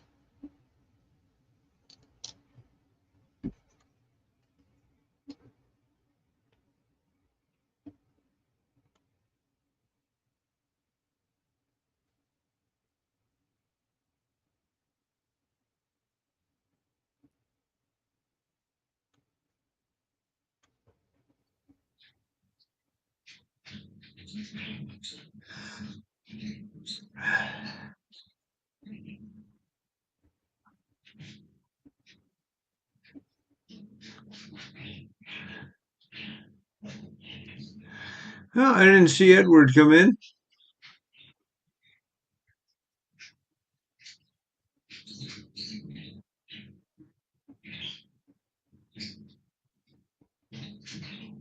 Yeah, I know I'm buffing this a lot because this last coat of polish that I use is a fingerprint magnet. It's still got to have still got to put a wax on it, and that'll take care of the fingerprint problem. But I do that very last. So these things as you're handling, they accumulate so many fingerprints. They look terrible. Drives me nuts. Yeah, and then it's one of those things where it's like, I'm not a type of person that can wear gloves to do anything. I will at the very last stage, especially if I'm setting up for a contest. I'll wear gloves. Generally not on the bench, but once I get that last coat of wax on, I'll generally use gloves to get it in the case or whatever. I don't mind handling them. It's just that friggin' fingerprints, man. The shinier the car is, the worse the fingerprints look. And of course, the darker the color, the more you'll see them. Oh my God, that Ferrari I got in black, that thing's driving me nuts. You take it out, and it's just nothing but oil. I gotta get that one. I need to finish. That thing is like this close to being done. I think I literally only have to clean up a little bit of glue around the front grille and put the metal decals on, and it's done. I don't know. I've reached this mental block where I stopped working on it for some reason. Actually, I think I got to put the side mirrors on too, but those are ready to go. This one I forgot. I forgot to clear coat the side mirrors. So I've got two sets of mirrors for two different cars and a couple other things that need to be clear coated. I'm going to batch, and then that'll be the last thing is put those side mirrors on and call it a day.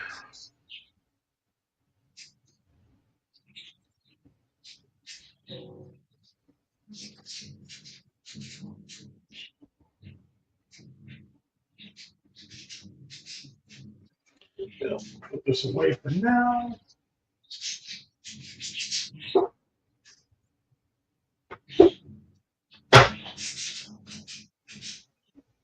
Oh no, Ferrari! I still got. Oh, that's right. I know why I put that away. That's got no parts.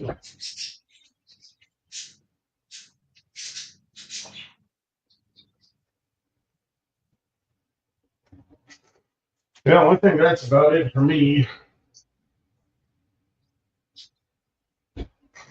I don't have anything else I want to work on tonight.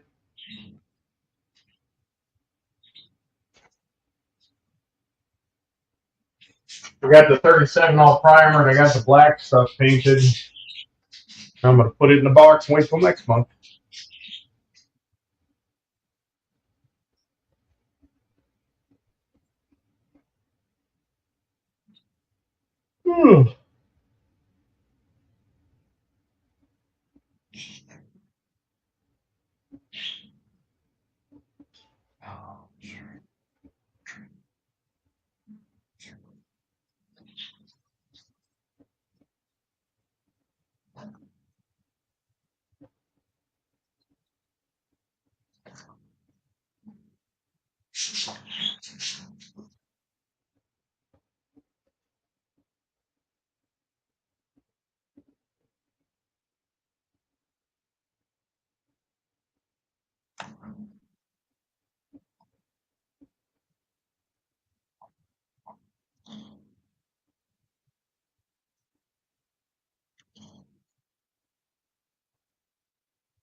I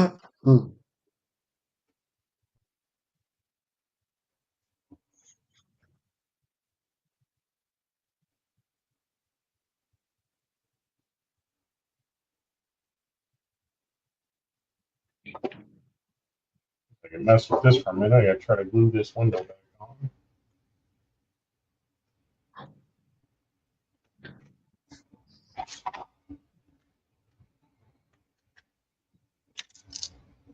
I went to show this to Brian or somebody a couple weeks ago, and I snapped the damn windshield right off. I think it was Brian because he's building this.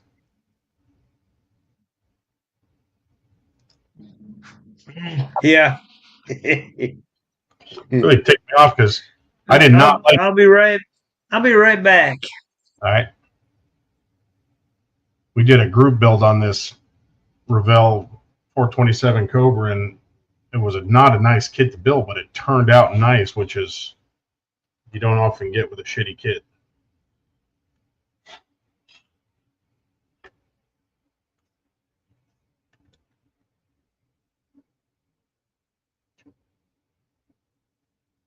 And I made the mistake of taking the damn thing out and handling it, and here we are.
Yeah.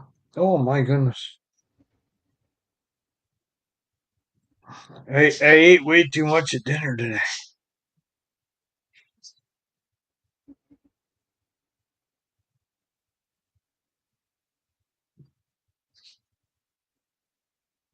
I was like, the heck with this. We haven't done this in a while. So yesterday I bought a couple uh, ribeye steaks and cooked them on the barbecue. Nice. Sound like a good ribeye.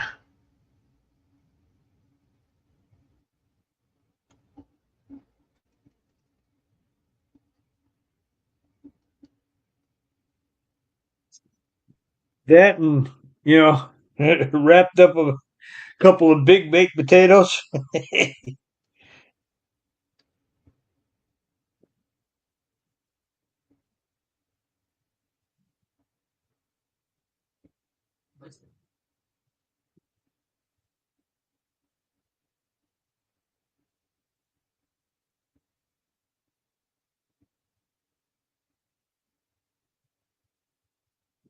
Kevin, are you listening to some Bob Seger over there or something? Talking about Kathmandu?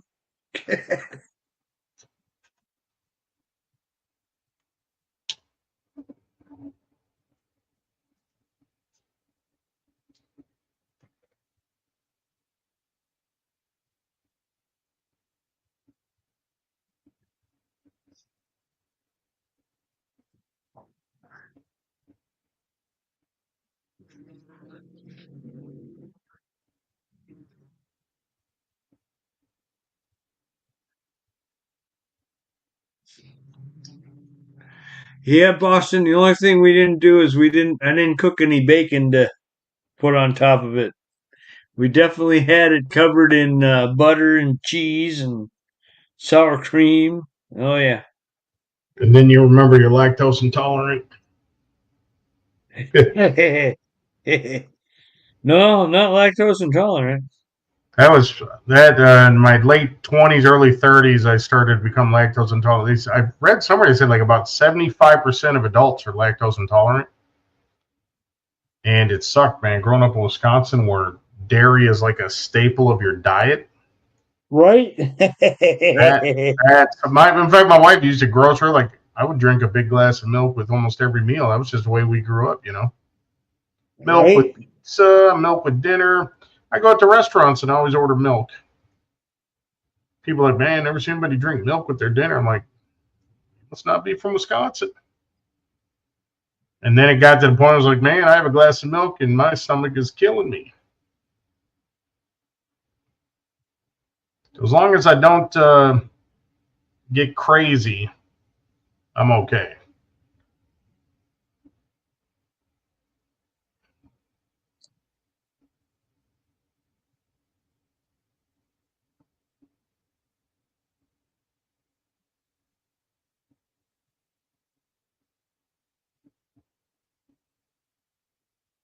Yeah, since I broke the window off, decided to take the opportunity to clean off the 2 glue spots I got on here when I attached it.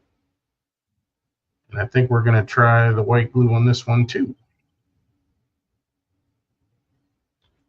Problem with this windshield, like I was showing Brian, the rake on this thing is ridiculous. You know, so there's almost nothing to hold on to this thing when you're putting it in.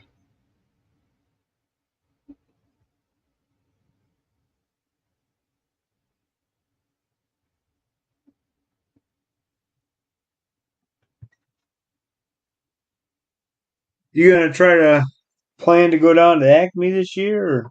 I never even heard of that show before. Where's that at? Well, it's down in Georgia. And playing a lot of traveling, just doing so. The only contest that I planned to travel for this year was to Memphis for Riff Raff, which is a great show. I wish more people would go to. Yeah, I was gonna say for you, how long does it take you to get to Memphis? Memphis, get about a total hour of charging for us. About 7 hours. Yeah, I mean that's about for me to get to where that show is in Georgia from where I'm at is about that. You're up by what? Yip or something? Or no, What's you're that? CVG. Yeah, I'm CVG. Yeah. How far from Indy are you? I'm not even sure. You're over by you live over by the airport. Yeah, I'm about 20 miles away, southeast of the airport. Oh, okay. So, yeah. Yeah, because it takes me. I know when my buddy used to live up there. He lived off of like 10th Street and Girls School or something like that. Oh, High School Road, probably? Yeah, Girls School Road. Yeah, and it took me a hour and a half, 2 hours, depending on traffic, to get there from here.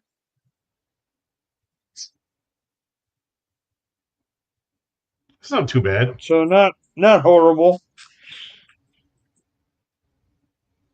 Yeah, I'm most days I'm about 25 minutes from the airport, and most of that is it's not quite 20-mile drive, but half of my drive is on country roads, 2-lane country roads. Yeah, yeah. So half of my drive is like 40 miles an hour. And once I get on a freeway, it's green light racing because they made a new on ramp from 69 to the 465 loop here. Oh yeah. I remember they were working on that last time I went through there. And when they opened that new on ramp, that cut 10 minutes off my commute. This is the shortest commute I've had in decades. Because when I was in Memphis, I was 35 miles each way, take me about an hour. And out in California, I was 40 miles to the airport. Even on my bike, lane splitting in traffic, it was still an hour. Oh yeah. If there's no traffic, like 5 o'clock in the morning, in Southern California is ridiculous. yeah. Well, it all depends on the time. Like 5 a.m., I get there in 35 minutes. At 6 a.m., hour and a half. And usually in the car during rush hour, 2.5 hours. The bike was always an hour. Like no matter how traffic can be totally stopped, and it's only taking me about an hour. And that's not a boring ride when you're lane splitting, weaving in and around all the cars. That's an hour of intense concentration. Oh, I'm sure. But I enjoyed it, man. I did, 4.5 years out there. I did 30,000 miles of motorcycle commuting, and enjoyed every bit of it. It's hard to be even an hour on a bike lane splitting. It's the weather's so damn nice and the view's so nice. It's like you get to work, you're always in a good mood.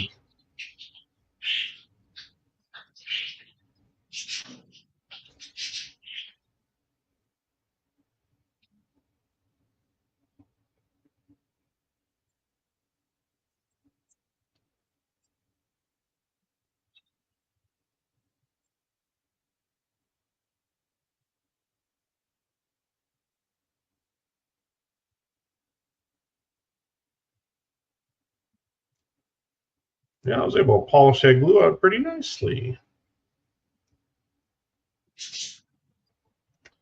Yeah, to figure out how. I'm going to have to do it again. I tried taping this thing in place when I glued it on the first time.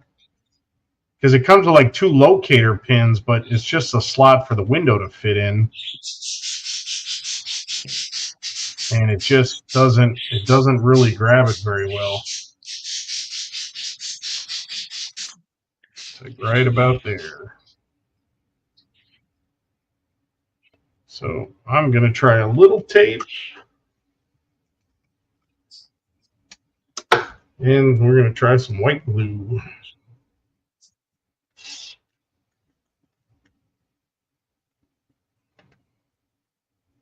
I tipped Brian off to this, and it's like, oh, he made some pins. He put some pins in it and lined it up, and I'm like, damn it, that's what I should have done. You're welcome. Yeah. I was going to say he is big on and really good at doing that. Pinning stuff like that. He does that to tire or to wheel, and all that shit. Yeah. Well, I recommended to him. Mirrors. I said, look, there's 2 locator pins that come on the top of the body, and there's 2 notches in the window, but there's no positive way to line them up or engage them. And I did this the first time with the super glue. I put this, I had the window on here, and I put a couple of drops here, and when it hit, the problem was when it hit here, the fumes left a couple of little circles on the windshield. So we're going to try it this way this time.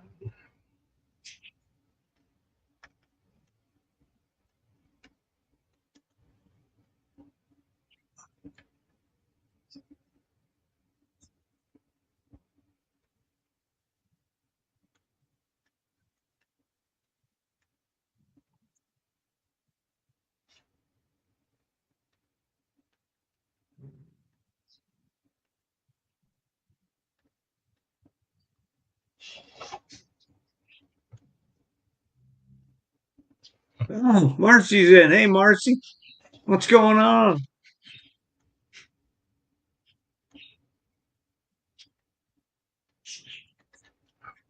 Stay in place.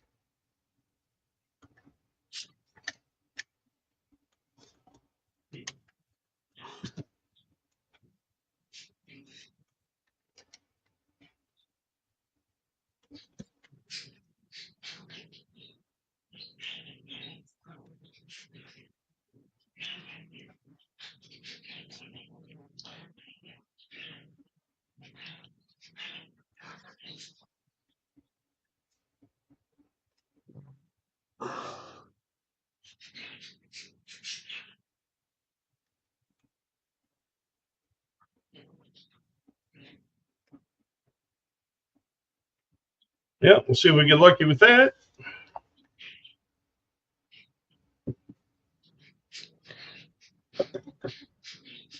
Yeah, in hindsight, before I even painted this thing, I should have pinned up that. And it's not hard to do because the notches are in the windshield. Just put a pin there and then drill out the locators in the body. Is what I should have done, but I did not.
Yeah, I think I'm gonna go till about 10:30 tonight. My hand is starting to say I don't wanna. A little arthritis there, or Oh yeah. I had the the surgery where he went in here and kind of cleaned up that joint a little bit and then like clipped some of the nerves around this bone right here. And he said hopefully that'll get you through till you retire, but it didn't do a damn thing. It still hurts like hell. I've been pretty fortunate. So go ahead. They're gonna have to go in and remove that bone out of there. My mom's got some arthritis that bugs the hell out of her. I've been pretty lucky to not have had any of that, but it's just the aches and pains. When I play drums, I like to play some pretty difficult stuff, and man, I noticed as I got in my 40s, like, man, my fingers are cramping, and I get these stingers in my hands, and it's like never used to hurt. Yeah, that's like me, playing guitar. Oh yeah, that's right. Yeah, well, I did our last family day out of LA Hangar before we shut down in 23. I brought my drum. Of course, I had hired some live bands that I played with, and I brought my drums out, and I did a set, about a 30-minute set. It's just me to backing tracks to some Rush and some stuff, Dream Theater and things I like to play. Oh yeah. It's very physical stuff, and I'm like just finishing the solo portion of Tom Sawyer, and the cramp in my right hand just hits, and I'm like, oh my God, I'm not going to be, I'm trying to play through that, and it's like, it hurts so bad, I don't think I can keep the speed up, and I had to go from holding my sticks normally to have it between my first two fingers. And the guy that was doing sound played drums in one of the bands, and he's like, dude, what's going on? It was like, why are you holding your stick like that? I said, if you see me hold my stick like that, I am in pain. So I've been teaching music lessons at this school, and I've got some students that I've moved into I've got 2 or 3 students that we're playing. I'm teaching them Rush, and I'm teaching them really difficult stuff, and I got to do an all-day drum clinic with Dave Weckl. I don't know if you know who he is, but he's insane. No, name doesn't sound familiar. One of the most amazing jazz fusion drummers. You want to talk about a bucket list item. Memphis, when I lived in Memphis Drum Shop had him. They were all-day clinic. There was only 8 of us. It was like $400 something for one day with him, but it was amazing. But he was getting into his 50s, mid 50s, and now he's into his 60s now, and he was just stretching and exercising. These are things you got to do, you know, before you play. And I was like, at the time, that was like 2013, so I was 30, you know, 36, 37. Like, what the hell's he talking about? Now it's like, man, I wish I'd paid more attention. There you go, Dan. Nice. What year is that? One of my bands used to play at the Gibson Lounge downtown Memphis, where the factory was at. And Gibson, I don't know, man, they shut all that stuff down. It was such an awesome place.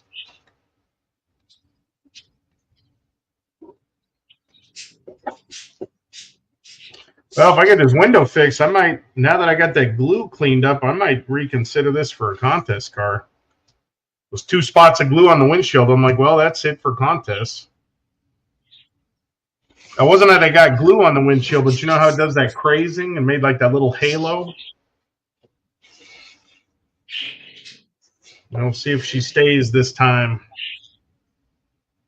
Really like the way the car turned out. Eleanor, this is Eleanor Pepper Gray, Ford color. And I laid the black stripes down by hand. It's a beautiful color. It's like pewter, I always say.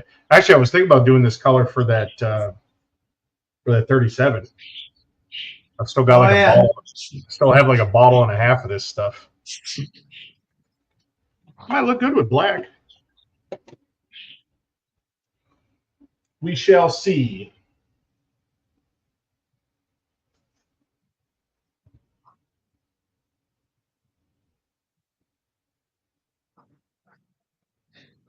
Where's that color at?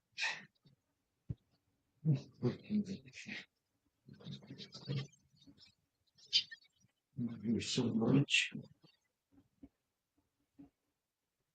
Oh, I'm over here dropping stuff now. Jesus Christ.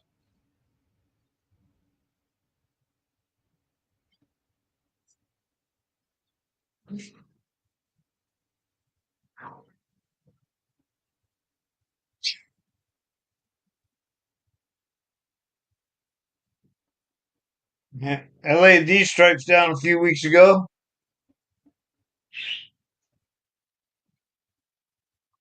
Oh, nice. You know that white color I'm using on that Ford pickup? That's funny that you did that, because the Pro Scale guy is doing that exact car, that color with those stripes, and that he did this color called what the hell is it called? Super white, I think. Yeah, super white. Yeah, And he laid I laid all the over that stripes red. down on it. Yeah, he laid that down over that red. And I was like, it didn't bleed through at all.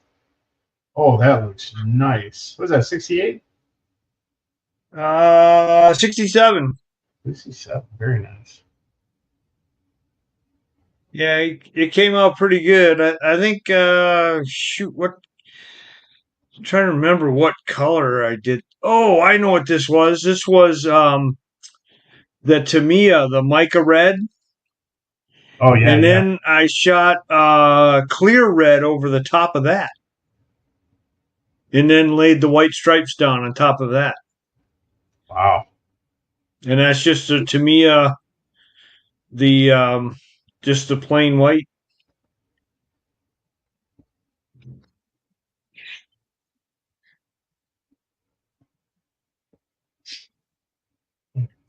And I haven't even, I still got decals to do on that. All the chrome trim and all that stuff.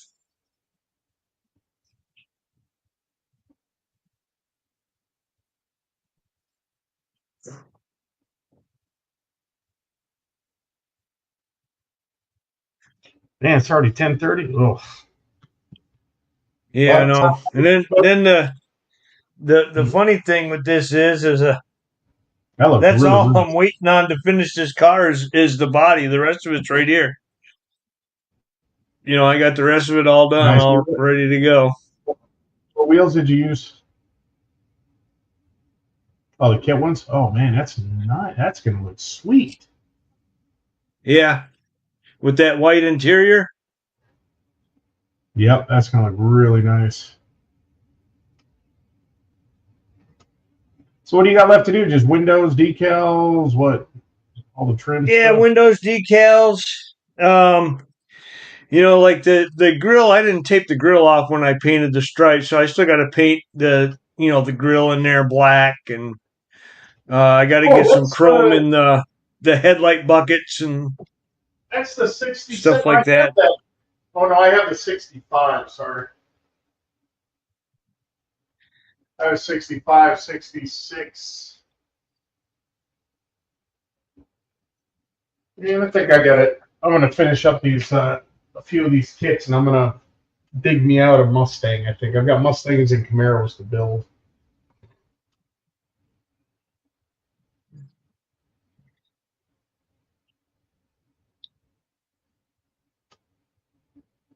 God, so many kits, so little time.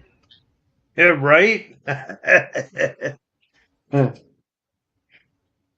really regret taking 26 years off from the hobby. I think of all the stuff I could have built.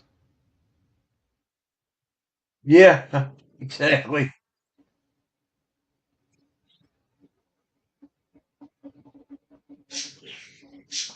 Funny thing is, I still have kits in my stash that I've been dragging around since '97 when I first put them in the stash. Oh, geez. Well, what's funny is I wasn't like after I got out of the army in '92, and I think there was a couple times I'd like, oh, cool, yeah, a model, and I'd build a model, and then I'd go and lose interest in it, and then once I got down here, because I was living in Michigan back then. I was playing hockey, at least 3 times a week. So since I moved down here, I've stopped playing hockey. The only other thing that I do outside of work is bowl. I go bowling. Um, I so I got back into doing this, and ever since then I've collected, um, for me, what is it seems to be a lot of models. I got out of the Air Force January of '98, and so I had packed up my models. I'd been out in California for about 4 years, and I basically rolled out of high school into the Air Force. And once I got to my first duty station, I started building models again because I didn't take very long of a break. Right, I started building when I was 11, built all the way through high school. And probably my last 2 years of high school, not so much because of sports and stuff. Then went in the Air Force at 18. And I was in a little apartment with my wife and a brand new baby, and I was building on a little roll top desk, those ones you used to be able to roll up the top. I used to build in the apartment, spray paint out on the patio. So I never really stopped. And then the guy at the local hobby shop got me into going to IPMS contests with him. And that's how I started getting real serious about building. Yeah. I'd take a car to a contest and I thought it was my best work, and it looked like shit on the table, Yeah. And I didn't feel bad about it. Some people would scare them away. I'm like, no, I need to find out what these guys are doing, right? Got my subscription to Scale Auto and started getting serious about it. And by the time I got to the Air Force, just the 3.5 years I was building in California, 3 years, I went from not even getting a second look at a contest, actually winning a few things. And so anyway, '98, I get out, I go down to Mobile Aerospace, right? I got a nice little 3-bedroom house on there I'm renting with my wife. My son was probably 3 at the time, going on 3. And I'm like, oh, yeah, I'll packed up all my model kits, put what I called my contest cars, probably my 10 or 12 best kits I ever built that were winners. Put them in a big Tupperware, one of those, ones that you roll under your bed. Yep. and moved to Alabama from Northern California, and ended up working 60, 70 hours a week. Never even really got a chance to pull them things out. I tried for a little bit doing a couple of planes on the dining room table, and I just didn't have time. I'd take them out, I'd tinker with them, and then 2 weeks of working 7 days a week, you don't really have interest in hobbies. Your interest Right. Yeah. your interest is strictly recovering so you can go back to work. And so everything got, I put all my tools stuff away, and then my next job I went up to Minneapolis, took all my kits with me again, and I worked at Omni, and I ended up working even more hours there. So there was 2 more years I didn't get to do anything, and then went to Gemini after 9/11 and was on the road, so that was impossible. And then next thing you know, hell, I get to Memphis 2002, and it's like, man, it's been 4 years, almost 5 years I haven't touched the model. And I was in an apartment. Well, you know what it was? I got to Memphis. I got into right before I went to Memphis, I was working in Miami with Gemini. I got into RC planes. So Okay. I flew RC planes like a madman from like 02 to 2006. I mean, we're talking 7 days a week I was out flying. So I was going to say that's expensive hobby too. It was. I enjoyed the hell out of it. Yeah, so it was the only hobby I was doing. I was spending all my free money on it. But 2006, we had my youngest son. We bought a house, and I'm like, all right, now I'm going to get back into the hobby, right? Because I kind of hung up the plane flying, because once you get a house, you don't, really eats up your free money. And but I moved into the house. My brother graduated high school, gave me back my drum set. Next thing you know, I'm in a band. So for the next 8 years, all I did was play in bands, and then sometime during that time, we had what I call the incident where my oldest son knocked that container of all my models off the shelf and shattered every one of them.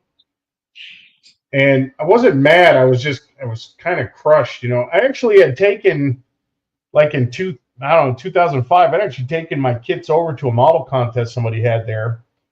And not having, we're talking about kits I built 96, 97.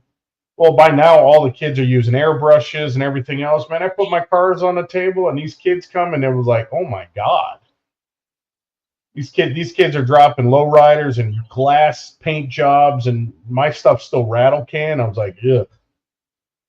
And that one actually discouraged me for some reason. And then all the cars got broke, and that kind of made me stay out of it. For one brief moment there before we bought our house. I think the summer before we bought our house, my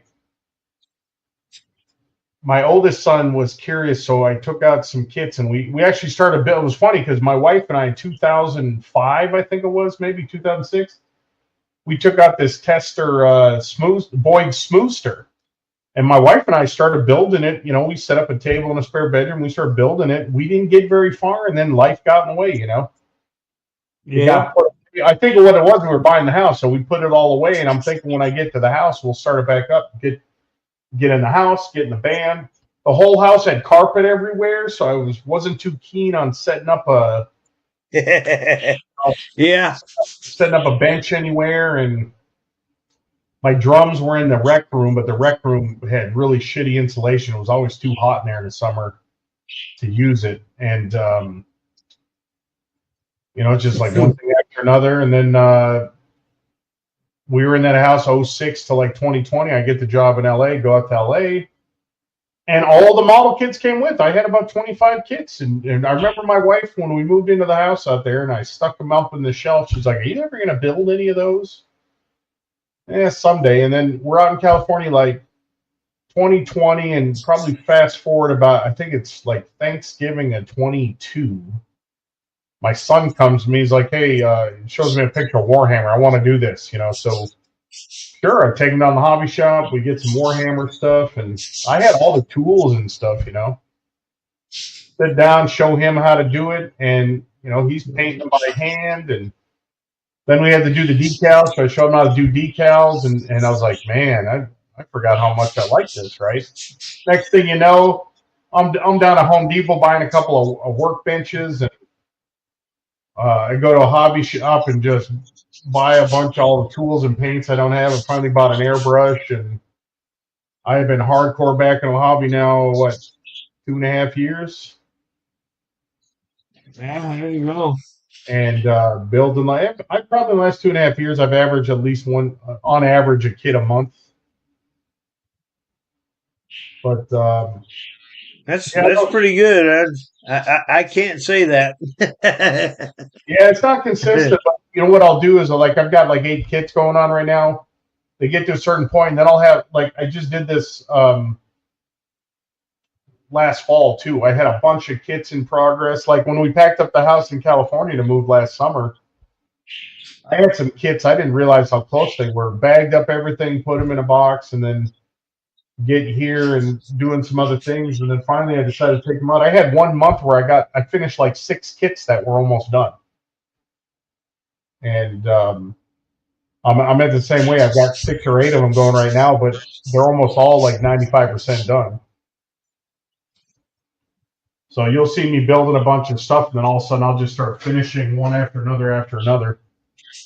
I've got 1, 2, 3. Yeah, that's why I got shoot.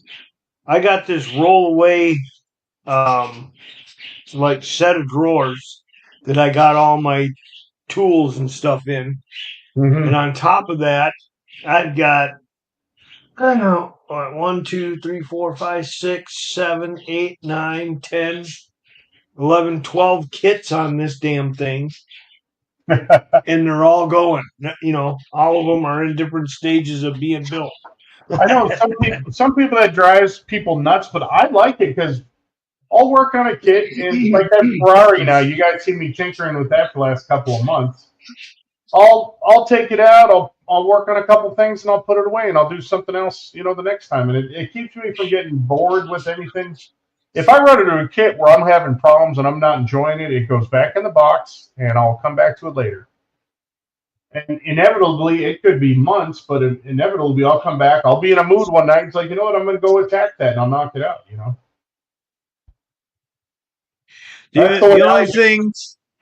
The only thing that I'm starting to not like about doing that though is I forget, like, okay, I'm gonna do this. I'm gonna I'm gonna paint this color. And then by the time I come back around to it, I forgot what the hell color I was going to paint. I've actually got. I usually don't. I don't get to that point of moving on from the kit until I'm already in primer or color. Because one of the things I changed and I learned from the ProScale guy is I generally do the body, primer, and paint first, and then do the rest of the kit.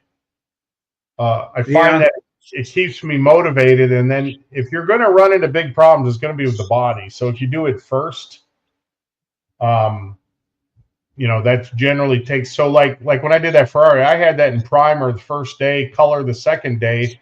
I may not clear it for a while, but at least I know, And then I go back and do all the interior stuff, especially when I got to, between letting the paint dry.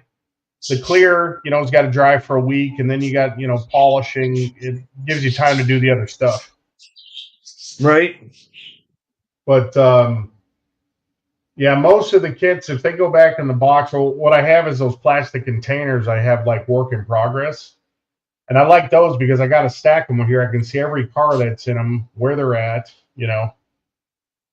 And, some nights I'm like, I don't know what I'm going to do. Like the Roma, I just did, worked on a couple of windows. Tomorrow I might work on the Ferrari. I still got my son's Mercedes almost done. I got to do that. See, now that was the one I chipped the paint on it. I think I showed that to you. That Mercedes, I was almost done with it. I was fitting a mirror and I slipped and I chipped through the clear down to the resin. Little tiny chip. Oh, geez. I was so pissed I put the car away. The car is 98% done. It just has a few pieces left to attach, right? And I put it away, and I've taken it out a couple of times, like, you know what, I don't want to deal with it. I'm still too pissed off about it, but I'm already finding myself now that it's been a couple of months. I'm like, you know what, I think I'm getting ready to take that out and mess with it. because I've really just got to fill in that hole with paint and then blend in the clear. So that'll be done soon. My son hasn't had leave to come pick it up anyway, but I've just found that works for me. If I reach a point with a kit that I'm pissed off or frustrated, I just put it away. And so I hear some people like, "Oh, I've got too many in work." Who cares, you know? Yeah. Get them done when you get them done. You know, if you're having to force yourself to sit down and work on it, that's not good for the long term for the hobby. You know, if the hobby starts to feel like a job, you're not gonna do it. So as soon as a car starts to feel like a job, I put it away for a while.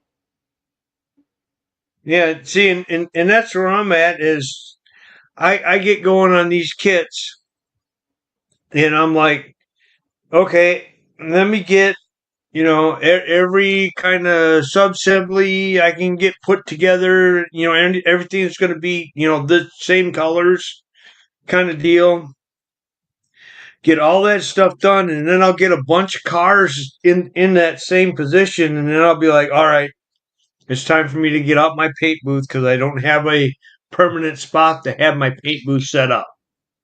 Yeah. So for me to start painting something, I've got to decide. Okay, I got to get the paint booth out. It's because I'm in an apartment. That's the hassle part of it is I can't leave my stuff out. When I'm done, I have to clean up and put it away. That's tough, you know. Do you have well, you got a kid with you too, right? That makes it hard. Yeah. I fortunately, when I got back into California, we had a spare bedroom, a guest room, you know, it just had a bed in it and not a lot of furniture, bed and a dresser. So I set up a couple of those. I think I got them at Home Depot or somewhere. Or whoever has the Husky rolling. It's like a rolling work table, and it cranks up and down. It's got wheels on it. Oh yeah, that's who is that? That's Lowe's. It has the Husky stuff. It's got like a butcher block countertop. So I bought a couple of those so my son could work side by side with me. And what I did, I mean, literally, this room was so small. I had the bench, all my stuff, and then all I had to do was move the chair back so I could spin around 180, and the paint booth was behind me on a TV or a microwave cart. I put the paint booth on a microwave cart with everything, so it was portable. And then I used like that styrofoam insulation that you get, the pink stuff from Home Depot or whatever. Oh yeah.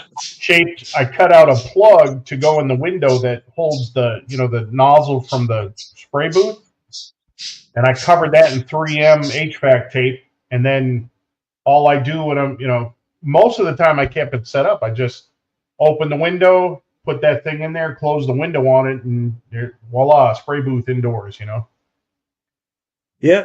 And then if someone come visit, I would just roll that microwave cart with the spray booth out, into another part of the house and roll the workbench out of there, and then you have a guest room again. But yeah, not having to move your paint booth is big. Of course, do you have one of those like Master Airbrush booths that have a handle and they're kind of portable? Yep. Yeah, that helps. But yep. If what I did at first is I went and got some plywood and an exhaust fan and built my own. Yeah, it's tough if you have it. Like I said, I had a spare room and I had it vented out the windows. It worked perfect for me because I could leave it set up if we didn't have guests. But the thing of it is when I built the one, I was able to do it like this door that's in behind me. I know. Anyway, the door behind me has got like the washer and dryer in it. So I could leave that box on top of the dryer, and I could swap out. All I had to do was swap out the dryer vent for the paint booth vent. And then it would go. It would go out that way. But standing up and doing that was hurting my back. I couldn't do it for a long period of time. So that's when I bought the other one, and then the that portable one, so that I can put it on the kitchen table. And then what I did is I took a pool noodle and cut a big rectangle out of it so I could put that vent that goes that you can pinch in the window in there, and then I just slammed the window down on the pool noodle. And it insulates it pretty good. So, but like I said, I gotta, know when I can't get that damn paint booth out.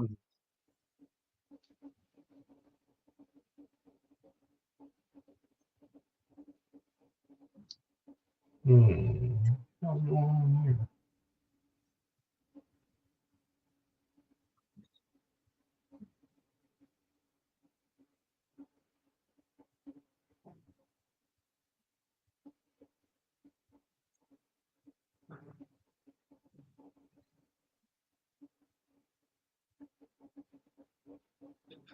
StreamYard only works with Safari? That can't be right.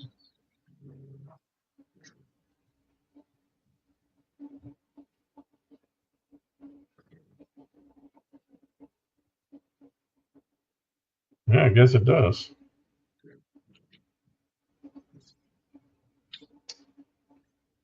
How do I change cameras here?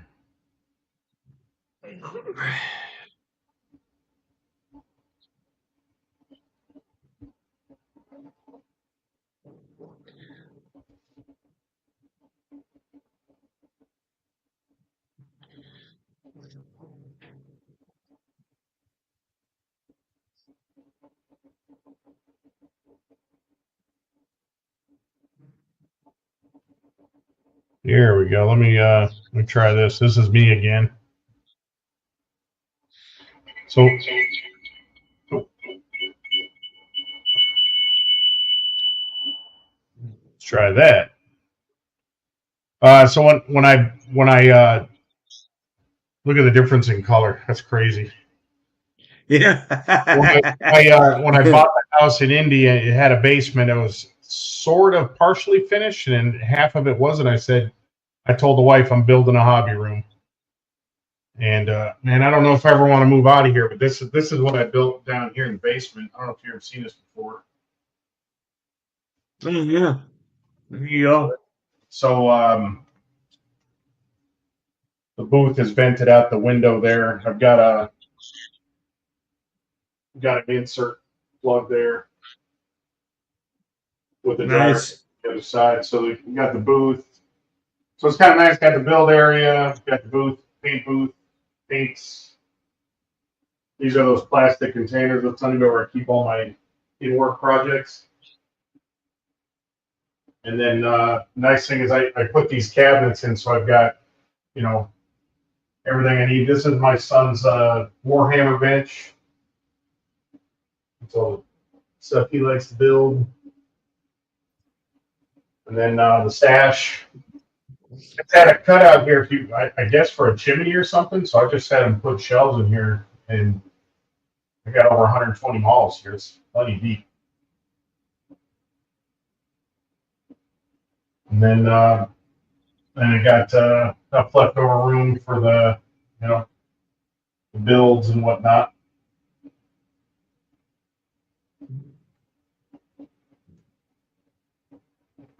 I was like a bucket list to have this done here. And if for some reason I ever stop building cars, I can repurpose all these workbenches for airplanes, or my wife kind of wants to take it over too for her hobby stuff. Tell her to build her own hobby room. Well, she has one of the guest rooms. She's got her hobby stuff up there. Yeah. But I think now that she's seen how I got this set up, she's like, "Oh, you should make some room down here for me," because I still have the other half of the basement. It's got It probably should. She'd probably be happier down here with some dedicated space. The room she's in, she's got so much stuff. The room she's in is about the size of this room, but she's packed floor to ceiling already with all of her Cricut machines and printers and all that stuff, you know. Yeah. That's funny you mentioned diamond dots. One of her desks, she does do those diamond dot things. Oh But, yeah, yeah. she's got a bunch of printers for doing, like, you know, she can do cups and shirts and vinyl and gosh, she makes all kinds of stuff.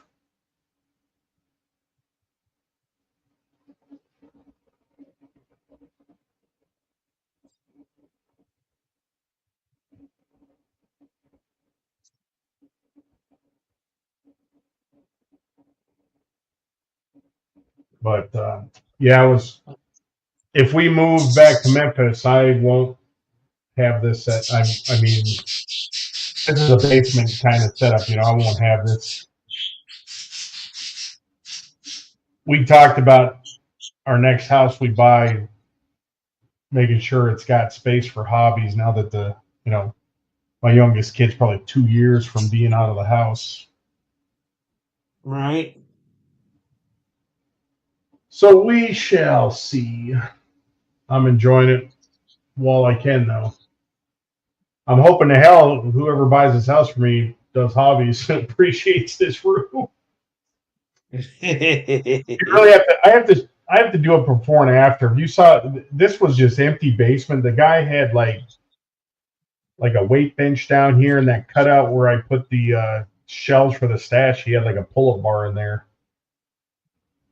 and this was bare cement. The whole basement had no walls. It was just cement and so I finished about 3/4 of the basement. It's just nice to have the giant man cave, and nobody in the family, including the dog, likes to come down here. I have no idea why. My dog will, even when my wife is out of town for a week, and he still wouldn't come down here. He only come down here to tell me to go upstairs because he needed something. He won't stay down here with me. I don't know what it is about the basement.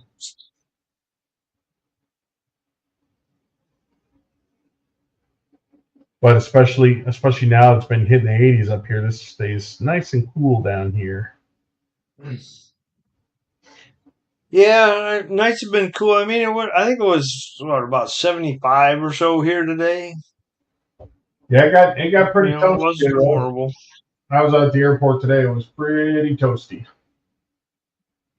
Actually, the house, I've been trying to tell everybody be strong because we usually keep our AC in the house in the high 70s in the summertime, but it's that transition period. You know, we've gone from it's rarely, above 70 here to now it's like today it's like 76 in the house, and my wife's like, we got to turn on the AC. Okay, RC, I didn't even want to hear that. I've seen the Amityville Horror. I'm down here by myself right now. I don't need to be freaked out. What's funny is before I had my heart attack, I used to smoke. Right, so I was always the one that was always cold.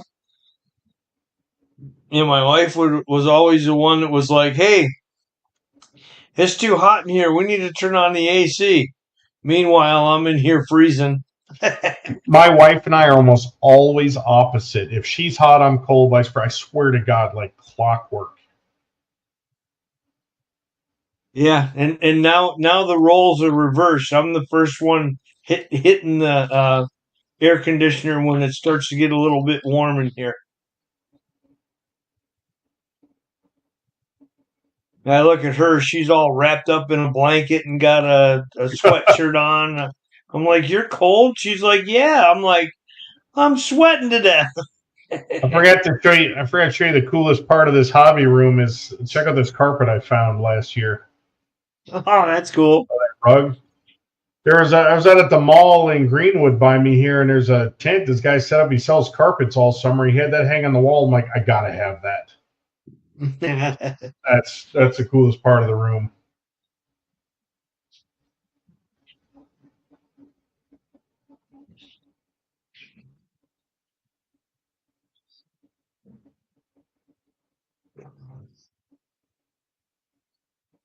Here's a little better picture of it. It almost looks fake, like it's stuck on there or something. But if my dog does sit down here for a little bit, he's always laying on that carpet.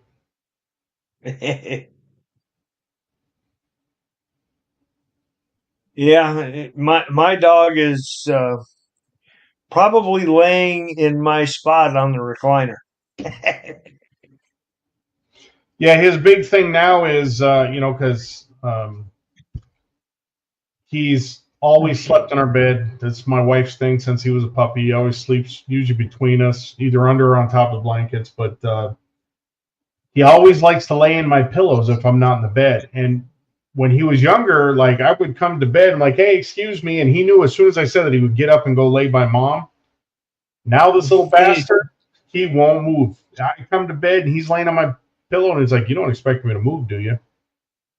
And I was showing my mother-in-law's visiting. I was like, watch this. I got into bed last night down. He's on my pillows. I'm laying on him and he's like, I'm not moving.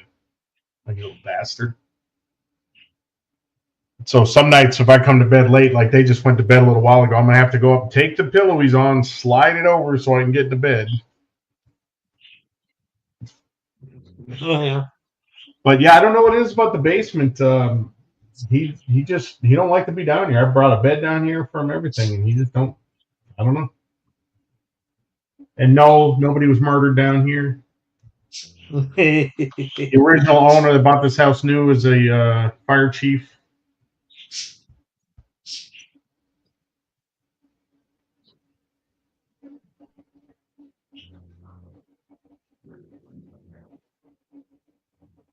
Yeah, in fact, I can hear my dog out there snoring.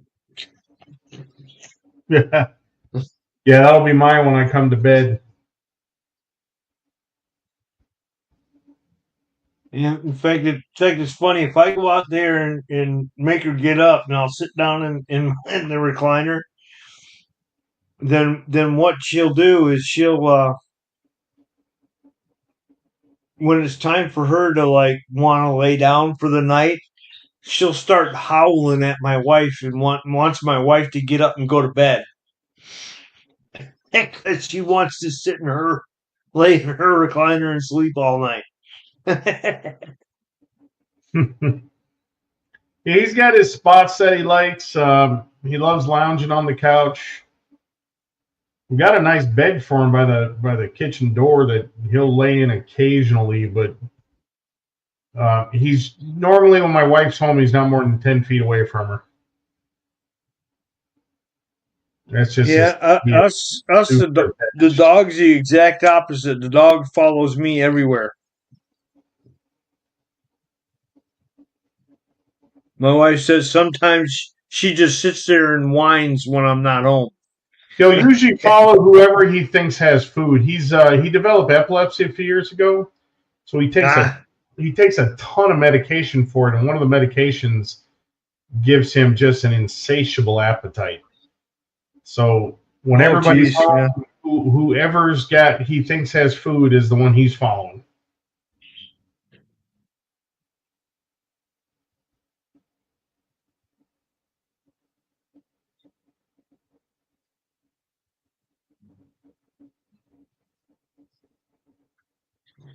All right, Dan. I think I'm going to call it a night here. Yeah, sounds good. I'm ready for a nap. Maybe a bowl of ice cream and a nap. Are you working nights? No, I work weekends.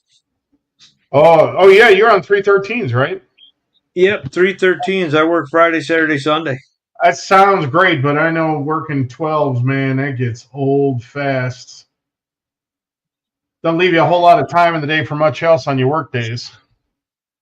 Nah, but then again, I mean, I'm at a point where I don't do any. I don't play hockey anymore. Yeah, I don't. Bowling days are during the week anyway, so the schedule works out perfect for me. Oh, great. Now, anyway, now Marcy's on to the poltergeist stuff. All right, it's time to go. Oh man, great! I'm gonna be having freaking dreams about that crap tonight. Thanks, Marcy. All right, man. Take care, Ted. All right. Yep. Hey, I'll see you probably on another live somewhere. If I'm not on camera, I'll at least be in the chat. So. All right, man. Have a good weekend. Be safe out there, man. Yep, you too. Everybody in the chat, thanks for tuning in. And next week, I'll be back again 7 o'clock, same time. And I'll talk to you all later. See ya.